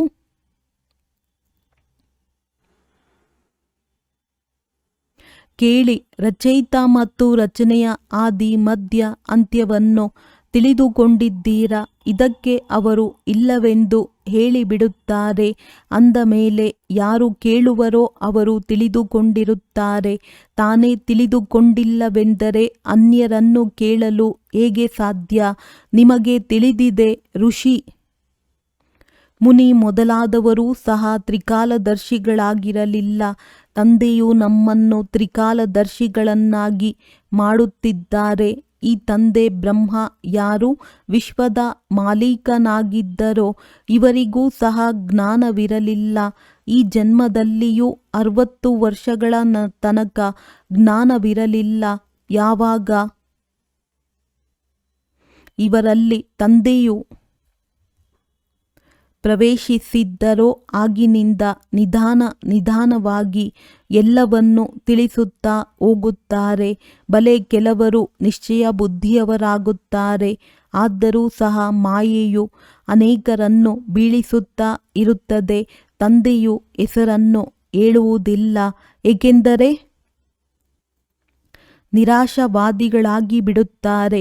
ಎಲ್ಲರ ಸಮಾಚಾರವಂತೂ ಬರುತ್ತದೆ ಎಲ್ಲವೇ. ಕೆಟ್ಟ ಸಂಘವನ್ನು ಸೇರಿದರೂ ಅಥವಾ ಹೊಸದಾಗಿ ವಿವಾಹ ಆಗಿರುವವರ ಜೊತೆ ಸಂಘವಾಯಿತೆಂದರೆ ಚಂಚಲವಾಗಿ ಬಿಡುವರು. ನಾವು ವಿವಾಹ ಮಾಡಿಕೊಳ್ಳದೇ ಇರಲು ಆಗುವುದಿಲ್ಲ ಎಂದು ಹೇಳುತ್ತಾರೆ. ಒಳ್ಳೆಯ ಮಹರತಿಗಳು ಪ್ರತಿನಿತ್ಯವೂ ತರಗತಿಗೆ ಬರುವವರು ಕೆಲವು ಬಾರಿ ಇಲ್ಲಿಗೂ ಬಂದು ಹೋಗಿದ್ದಾರೆ. ಅಂಥವರನ್ನು ಮಾಯಾರೂಪಿ ಮೊಸಳೆಯು ಹಿಡಿದುಕೊಂಡಿದೆ. ಹೀಗೆ ಬಹಳಷ್ಟು ಪ್ರಕರಣಗಳು ನಡೆಯುತ್ತಿರುತ್ತವೆ. ಇನ್ನೂ ವಿವಾಹ ಮಾಡಿಕೊಂಡಿಲ್ಲ, ಆದರೆ ಮಾಯೆಯು ಅವರನ್ನು ನುಂಗುತ್ತಿದೆ. ಅಂದರೆ ಸ್ತ್ರೀರೂಪಿ ಮಾಯೆಯು ಸೆಳೆಯುತ್ತಿರುತ್ತದೆ. ಅವರು ಮೊಸಳೆಯ ಬಾಯಲ್ಲಿ ಸಿಕ್ಕಿ ಹಾಕಿಕೊಂಡಿದ್ದಾರೆ. ಮತ್ತೆ ನಿಧಾನವಾಗಿ ಅದು ನುಂಗಿಬಿಡುತ್ತದೆ. ಕೆಲವರು ಹುಡುಗಾಟಿಕೆ ಮಾಡುತ್ತಾರೆ ಅಥವಾ ನೋಡುತ್ತಿದ್ದಂತೆಯೇ ಚಂಚಲವಾಗಿ ಬಿಡುತ್ತಾರೆ. ನಾವು ಮೇಲಿನಿಂದ ಒಮ್ಮೆಲೆ ಕೆಳಗೆ ಬಿದ್ದು ಹೋಗುತ್ತೇವೆ ಎಂಬುದನ್ನು ತಿಳಿದುಕೊಳ್ಳುತ್ತಾರೆ. ತಂದೆಯು ಹೇಳುತ್ತಾರೆ, ಇವರು ಬಹಳ ಒಳ್ಳೆಯ ಮಗುವಾಗಿದ್ದರು, ಪಾಪ ಮಾಯೆಗೆ ವಶವಾಗಿ ಬಿಟ್ಟರು. ತಂದೆಯಂತೂ ಮಕ್ಕಳಿಗೆ ಸದಾ ಇದನ್ನೇ ಬರೆಯುತ್ತಾರೆ, ಮಕ್ಕಳೇ, ಬ್ರಾಹ್ಮಣ ಜೀವನದಲ್ಲಿ ಅಮರವಾಗಿರಿ. ಎಲ್ಲಿಯೂ ಮಾಯೆಯ ಪ್ರಭಾವ ಬೀರದಿರಲಿ. ಶಾಸ್ತ್ರಗಳಲ್ಲಿಯೂ ಕೆಲವೊಂದು ಮಾತುಗಳಿವೆ. ಈ ಮಾತುಗಳು ನಂತರದಲ್ಲಿ ಗಾಯನ ಮಾಡಲ್ಪಡುತ್ತವೆ. ಅಂದಾಗ ನೀವು ಪುರುಷಾರ್ಥ ಮಾಡಿಸುತ್ತೀರಿ. ಎಲ್ಲಿಯೂ ಮಾಯಾರೂಪಿ ಮೊಸಳೆಯು ನುಂಗಿ ಹಾಕುವಂತಾಗಬಾರದು. ಮಾಯೆಯು ಭಿನ್ನ ರೂಪದಿಂದ ಹಿಡಿದುಕೊಳ್ಳುತ್ತದೆ. ಮೂಲ ಮಾತು ಕಾಮ ಮಹಾಶತ್ರುವಾಗಿದೆ. ಇದರಿಂದ ಬಹಳ ಸಂಭಾಲನೆ ಮಾಡಿಕೊಳ್ಳಬೇಕಾಗಿದೆ. ಪತಿತ ಪ್ರಪಂಚದಿಂದ ಪಾವನ ಪ್ರಪಂಚವು ಹೇಗಾಗುತ್ತಿದೆ ಎಂಬುದನ್ನು ನೀವು ನೋಡುತ್ತೀರಿ. ಇದರಲ್ಲಿ ತಬ್ಬಿಬ್ಬಾಗುವ ಮಾತೇ ಇಲ್ಲ. ಕೇವಲ ತಮ್ಮನ್ನು ಆತ್ಮನೆಂದು ತಿಳಿದು ತಂದೆಯನ್ನು ನೆನಪು ಮಾಡುವುದರಿಂದ ಎಲ್ಲ ದುಃಖಗಳು ದೂರವಾಗಿ ಬಿಡುತ್ತದೆ. ತಂದೆಯೇ ಪತಿತ ಪಾವನ ಆಗಿದ್ದಾರೆ. ಇದು ಯೋಗ ಬಲವಾಗಿದೆ. ಭಾರತದ ಪ್ರಾಚೀನ ರಾಜಯೋಗವು ಬಹಳ ಪ್ರಸಿದ್ಧವಾಗಿದೆ.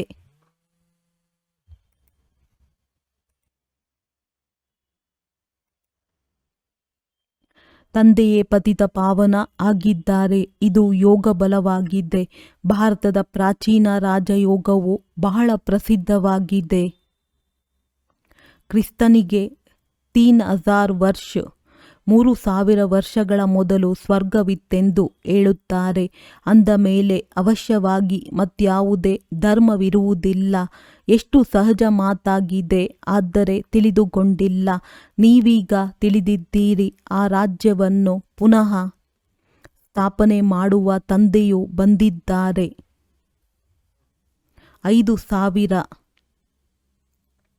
ವರ್ಷಗಳ ಮೊದಲೂ ಸಹ ಶಿವ ತಂದೆಯು ಬಂದಿದ್ದರು. ಅವಶ್ಯವಾಗಿ ಹೇಗೆ ಈಗ ಜ್ಞಾನವನ್ನು ಕೊಡುತ್ತಿದ್ದಾರೆಯೋ ಇದೇ ಜ್ಞಾನವನ್ನು ಕಲ್ಪದ ಹಿಂದೆಯೂ ಕೊಟ್ಟಿದ್ದರು.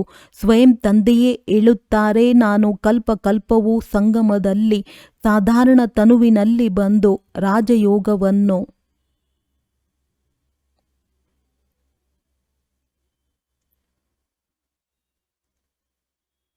ಕಲಿಸುತ್ತೇನೆ. ನೀವು ರಾಜ ಋಷಿಗಳಾಗಿದ್ದೀರಿ, ಮೊದಲು ಆಗಿರಲಿಲ್ಲ, ಈಗ ತಂದೆಯು ಬಂದಿದ್ದಾರೆ. ಆದ್ದರಿಂದ ನೀವು ತಂದೆಯ ಬಳಿ ಇದ್ದೀರಿ, ಓದುತ್ತೀರಿ, ಸ್ಥೂಲ ಸೂಕ್ಷ್ಮ ಸೇವೆಯನ್ನು ಮಾಡುತ್ತೀರಿ. ಭಕ್ತಿ ಮಾರ್ಗದಲ್ಲಿಯೂ ಸರ್ವಿಸ್ ಮಾಡುತ್ತಾರೆ ಮತ್ತು ಗೃಹಸ್ಥವನ್ನು ಸಂಭಾಲನೆ ಮಾಡುತ್ತಾರೆ. ತಂದೆಯು ತಿಳಿಸುತ್ತಾರೆ, ಈಗ ಭಕ್ತಿಯು ಮುಕ್ತಾಯವಾಯಿತು, ಜ್ಞಾನವು ಆರಂಭವಾಗುತ್ತದೆ.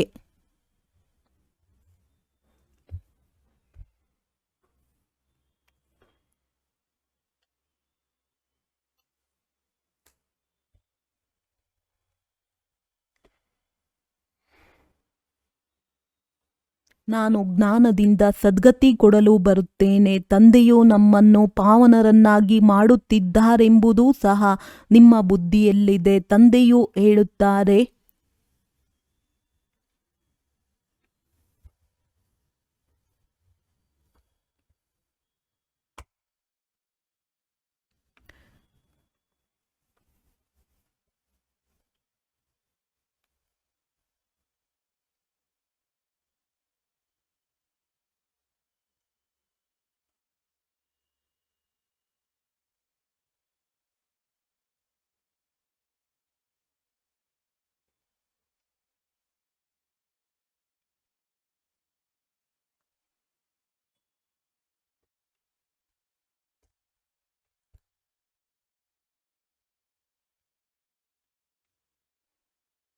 ಡ್ರಾಮಾ ಅನುಸಾರ ನಿಮಗೆ ಮಾರ್ಗವನ್ನು ತಿಳಿಸಲು ಬಂದಿದ್ದೇನೆ.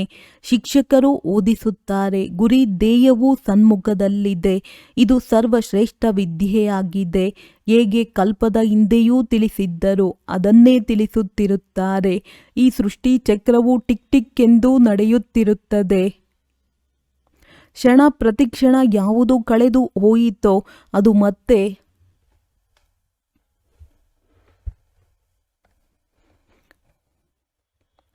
5,000 ವರ್ಷಗಳ ನಂತರ ಪುನರಾವರ್ತನೆಯಾಗುವುದು. ದಿನಗಳು ಕಳೆಯುತ್ತಾ ಹೋಗುತ್ತವೆ. ಈ ವಿಚಾರವು ಮತ್ಯಾರ ಬುದ್ಧಿಯಲ್ಲಿಯೂ ಇಲ್ಲ. ಸತ್ಯ, ತ್ರೇತ, ದ್ವಾಪರ, ಕಲಿಯುಗವು ಕಳೆದು ಹೋಯಿತು, ಅದು ಮತ್ತೆ ಪುನರಾವರ್ತನೆಯಾಗುವುದು. ಈಗ ಯಾವುದು ಕಳೆಯಿತೆಂದರೆ ಕಲ್ಪದ ಹಿಂದೆ ಏನು ಕಳೆದಿತ್ತೋ ಅದೇ ಕಳೆಯಿತು. ಇನ್ನು ಕೆಲವೇ ದಿನಗಳಿವೆ. ಮನುಷ್ಯರು ಲಕ್ಷಾಂತರ ವರ್ಷಗಳೆಂದು ಹೇಳುತ್ತಾರೆ. ಅವರ ಹೋಲಿಕೆಯಲ್ಲಿ ನೀವು ಹೇಳುತ್ತೀರಿ, ಇನ್ನೂ ಕೆಲವೇ ಗಂಟೆಗಳು ಉಳಿದಿವೆ. ಇದು ಸಹ ಡ್ರಾಮಾದಲ್ಲಿ ನಿಗದಿಯಾಗಿದೆ. ಯಾವಾಗ ಹಳೆಯ ಪ್ರಪಂಚಕ್ಕೆ ಬೆಂಕಿ ಬೀಳುವುದೋ ಆಗ ಜಾಗೃತರಾಗುತ್ತಾರೆ. ಆದರೆ ಟೂ ಲೇಟ್ ಆಗಿಬಿಡುತ್ತದೆ. ಆದ್ದರಿಂದ ತಂದೆಯು ಪುರುಷಾರ್ಥ ಮಾಡಿಸುತ್ತಿರುತ್ತಾರೆ. ಮಕ್ಕಳೇ ತಯಾರಾಗಿ ಕುಳಿತುಕೊಳ್ಳಿ. ಶಿಕ್ಷಕರು ಟೂ ಲೇಟ್ ಎಂದು ಹೇಳುವಂತಾಗಬಾರದು. ಅನುತ್ತೀರ್ಣರಾಗುವವರು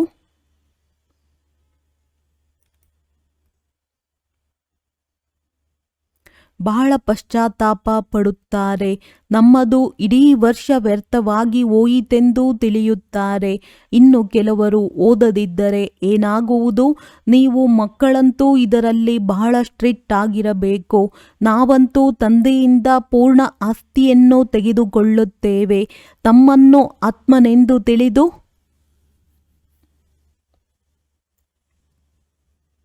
ತಂದೆಯನ್ನು ನೆನಪು ಮಾಡಬೇಕಾಗಿದೆ.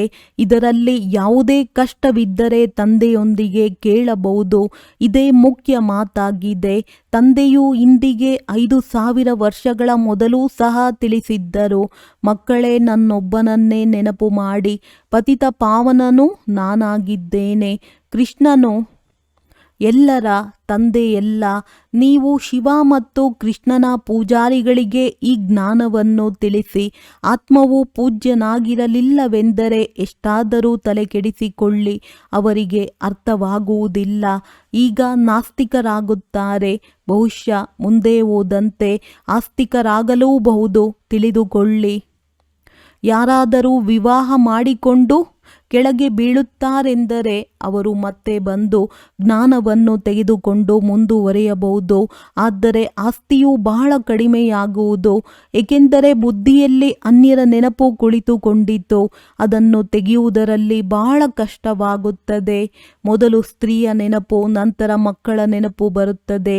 ಮಕ್ಕಳಿಗಿಂತಲೂ ಸ್ತ್ರೀಯ ನೆನಪು ಬಹಳ ಸೆಳೆಯುತ್ತದೆ, ಏಕೆಂದರೆ ಬಹಳ ಸಮಯದ ನೆನಪಲ್ಲವೇ. ಮಕ್ಕಳಂತೂ ನಂತರದಲ್ಲಿ ಆಗುತ್ತಾರೆ. ಮತ್ತೆ ಮಿತ್ರ, ಸಂಬಂಧಿ, ಮಾವನ ಮನೆಯ ನೆನಪು ಬರುತ್ತದೆ. ಅದಕ್ಕಿಂತ ಮೊದಲು ಸ್ತ್ರೀ ಯಾರು ಬಹಳ ಸಮಯ ಜೊತೆ ನೀಡಿದ್ದಾರೆಯೋ ಅವರ ನೆನಪಿರುತ್ತದೆ. ಅದೇ ರೀತಿ ನಾವು ದೇವತೆಗಳ ಜೊತೆ ಬಹಳ ಸಮಯ ಇದ್ದೇವೆಂದು ನೀವು ಹೇಳುತ್ತೀರಿ. ಶಿವ ತಂದೆಯ ಜೊತೆ ಬಹಳ ಸಮಯದಿಂದ ಪ್ರೀತಿ ಇದೆ ಎಂದು ಹೇಳುವುದಿಲ್ಲ. ಯಾವ ತಂದೆಯು 5,000 ವರ್ಷಗಳ ಮೊದಲೂ ಸಹ ನಮ್ಮನ್ನು ಪಾವನರನ್ನಾಗಿ ಮಾಡಿದ್ದರು, ಕಲ್ಪಕಲ್ಪವೂ ಬಂದು ನಮ್ಮ ರಕ್ಷಣೆ ಮಾಡುತ್ತಾರೆ. ಆದ್ದರಿಂದಲೇ ಅವರಿಗೆ ದುಃಖಹರ್ತ ಸುಖಕರ್ತನೆಂದು ಹೇಳುತ್ತಾರೆ. ನಿಮ್ಮ ಬುದ್ಧಿಯೋಗವು ಬಹಳ ಸ್ಪಷ್ಟವಾಗಿರಬೇಕು. ತಂದೆಯು ತಿಳಿಸುತ್ತಾರೆ, ನೀವು ಈ ಕಣ್ಣುಗಳಿಂದ ಏನೆಲ್ಲವನ್ನು ನೋಡುತ್ತೀರೋ ಅದೆಲ್ಲವೂ ಸ್ಮಶಾನವಾಗಲಿದೆ. ನೀವೀಗ ಸಂಗಮದಲ್ಲಿದ್ದೀರಿ, ಅಮರ ಲೋಕವು ಬರಲಿದೆ. ನಾವೀಗ ಪುರುಷೋತ್ತಮರಾಗಲು ಪುರುಷಾರ್ಥ ಮಾಡುತ್ತಿದ್ದೇವೆ. ಇದು ಕಲ್ಯಾಣಕಾರಿ ಪುರುಷೋತ್ತಮ ಸಂಗಮಯುಗವಾಗಿದೆ. ಪ್ರಪಂಚದಲ್ಲಿ ಏನೇನಾಗುತ್ತಿದೆ ಎಂಬುದನ್ನು ನೀವು ನೋಡುತ್ತಿರುತ್ತೀರಿ. ಈಗ ತಂದೆಯು ಬಂದಿದ್ದಾರೆ. ಆದ್ದರಿಂದ ಹಳೆಯ ಪ್ರಪಂಚವು ಸಮಾಪ್ತಿಯಾಗುವುದು. ಮುಂದೆ ಹೋದಂತೆ ಅನೇಕರಿಗೆ ಇದು ಗಮನಕ್ಕೆ ಬರುವುದು ಅವಶ್ಯವಾಗಿ. ಯಾರೋ ಗುಪ್ತ ರೂಪದಲ್ಲಿ ಬಂದಿದ್ದಾರೆ, ಪ್ರಪಂಚವನ್ನು ಪರಿವರ್ತನೆ ಮಾಡುತ್ತಿದ್ದಾರೆ. ಇದು ಅದೇ ಮಹಾಭಾರತ ಯುದ್ಧವಾಗಿದೆ. ನೀವು ಸಹ ಎಷ್ಟೊಂದು ಬುದ್ಧಿವಂತರಾಗಿದ್ದೀರಿ. ಇವು ಬಹಳ ಮಂಥನ ಮಾಡುವ ಮಾತುಗಳಾಗಿವೆ. ತಮ್ಮ ಶ್ವಾಸವೂ ಸಹ ವ್ಯರ್ಥವಾಗಿ ಕಳೆಯಬಾರದು, ಏಕೆಂದರೆ ನಿಮಗೆ ತಿಳಿದಿದೆ ಶ್ವಾಸವು ಜ್ಞಾನದಿಂದಲೇ ಸಫಲವಾಗುತ್ತದೆ. ಒಳ್ಳೆಯದು. ಮಧುರಾತಿ ಮಧುರ ಅಗಲಿ ಹೋಗಿ ಮರಳಿ ಸಿಕ್ಕಿರುವ ಮಕ್ಕಳ ಪ್ರತಿ ಮಾತ್ಪಿತಾ ಬಾಪ್ ದಾದಾರವರ ನೆನಪು, ಪ್ರೀತಿ ಹಾಗೂ ಸುಪ್ರಭಾತ. ಆತ್ಮಿಕ ಮಕ್ಕಳಿಗೆ ಆತ್ಮಿಕ ತಂದೆಯ ನಮಸ್ತೆ. ಧಾರಣೆಗಾಗಿ ಮುಖ್ಯ ಸಾರ: ಮಾಯೆಯಿಂದ ಪಾರಾಗಲು ಸಂಘದೋಷದಿಂದ ತಮ್ಮನ್ನು ಬಹಳ ಸಂಭಾಲನೆ ಮಾಡಿಕೊಳ್ಳಬೇಕಾಗಿದೆ. ತನ್ನ ಬುದ್ಧಿಯೋಗವನ್ನು ಸ್ಪಷ್ಟವಾಗಿಟ್ಟುಕೊಳ್ಳಬೇಕು. ಶ್ವಾಸವನ್ನು ವ್ಯರ್ಥವಾಗಿ ಕಳೆಯಬಾರದು. ಜ್ಞಾನದಿಂದ ಸಫಲ ಮಾಡಿಕೊಳ್ಳಬೇಕಾಗಿದೆ. ಸಮಯ ಸಿಕ್ಕಿದರೆ ಸಾಕು ಯೋಗ ಬಲವನ್ನು ಜಮಾ ಮಾಡಿಕೊಳ್ಳಲು ಆತ್ಮಿಕ ಡ್ರಿಲ್ನ ಅಭ್ಯಾಸ ಮಾಡಬೇಕು. ಈಗ ಯಾವುದೇ ಹೊಸ ಬಂಧನವನ್ನು ಮಾಡಿಕೊಳ್ಳಬಾರದು. ವರದಾನ: ತಂದೆಯ ಛತ್ರಛಾಯೆಯ ಅನುಭವದ ಮೂಲಕ ವಿಘ್ನ ವಿನಾಶಕನ ಡಿಗ್ರಿಯನ್ನು ತೆಗೆದುಕೊಳ್ಳುವ ಅನುಭವಿ ಮೂರ್ತಿ ಭವ. ಎಲ್ಲಿ ತಂದೆಯ ಜೊತೆ ಇದೆ ಅಲ್ಲಿ ಯಾರೇನೂ ಮಾಡಲು ಸಾಧ್ಯವಿಲ್ಲ. ಈ ಜೊತೆಯ ಅನುಭವವೇ ಛತ್ರಛಾಯೆ ಆಗಿಬಿಡುತ್ತದೆ. ಬಾಪ್ ದಾದಾರವರು ಸದಾ ಮಕ್ಕಳ ರಕ್ಷಣೆ ಮಾಡಿಯೇ ಮಾಡುತ್ತಾರೆ. ಪರೀಕ್ಷೆಗಳು ಬರುತ್ತವೆ, ತಾವುಗಳು ಅನುಭವಿಯಾಗುವುದಕ್ಕಾಗಿ. ಆದ್ದರಿಂದ ಸದಾ ತಿಳಿದುಕೊಳ್ಳಬೇಕು, ಈ ಪರೀಕ್ಷೆಯು ಮುಂದಿನ ಕ್ಲಾಸಿಗೆ ಹೋಗುವುದಕ್ಕಾಗಿ ಬರುತ್ತಿದೆ. ಇದರಿಂದಲೇ ಸದಾ ಕಾಲಕ್ಕಾಗಿ ವಿಘ್ನ ವಿನಾಶಕನ ಡಿಗ್ರಿ ಮತ್ತು ಅನುಭವಿ ಮೂರ್ತಿಯಾಗುವ ವರದಾನವು ಸಿಕ್ಕಿಬಿಡುತ್ತದೆ. ಒಂದು ವೇಳೆ ಈಗೇನಾದರೂ ಸ್ವಲ್ಪ ವಿಘ್ನವನ್ನು ಹಾಕುತ್ತಾರೆಂದರೆ ನಿಧಾನವಾಗಿ ತಣ್ಣಗಾಗಿ ಬಿಡುತ್ತಾರೆ. ಸ್ಲೋಗನ್: ಯಾರು ಸಮಯದಲ್ಲಿ ಸಹಯೋಗಿಯಾಗುತ್ತಾರೆ ಅವರಿಗೆ ಒಂದಕ್ಕೆ ಪದಮದಷ್ಟು ಫಲ ಸಿಕ್ಕಿಬಿಡುತ್ತದೆ.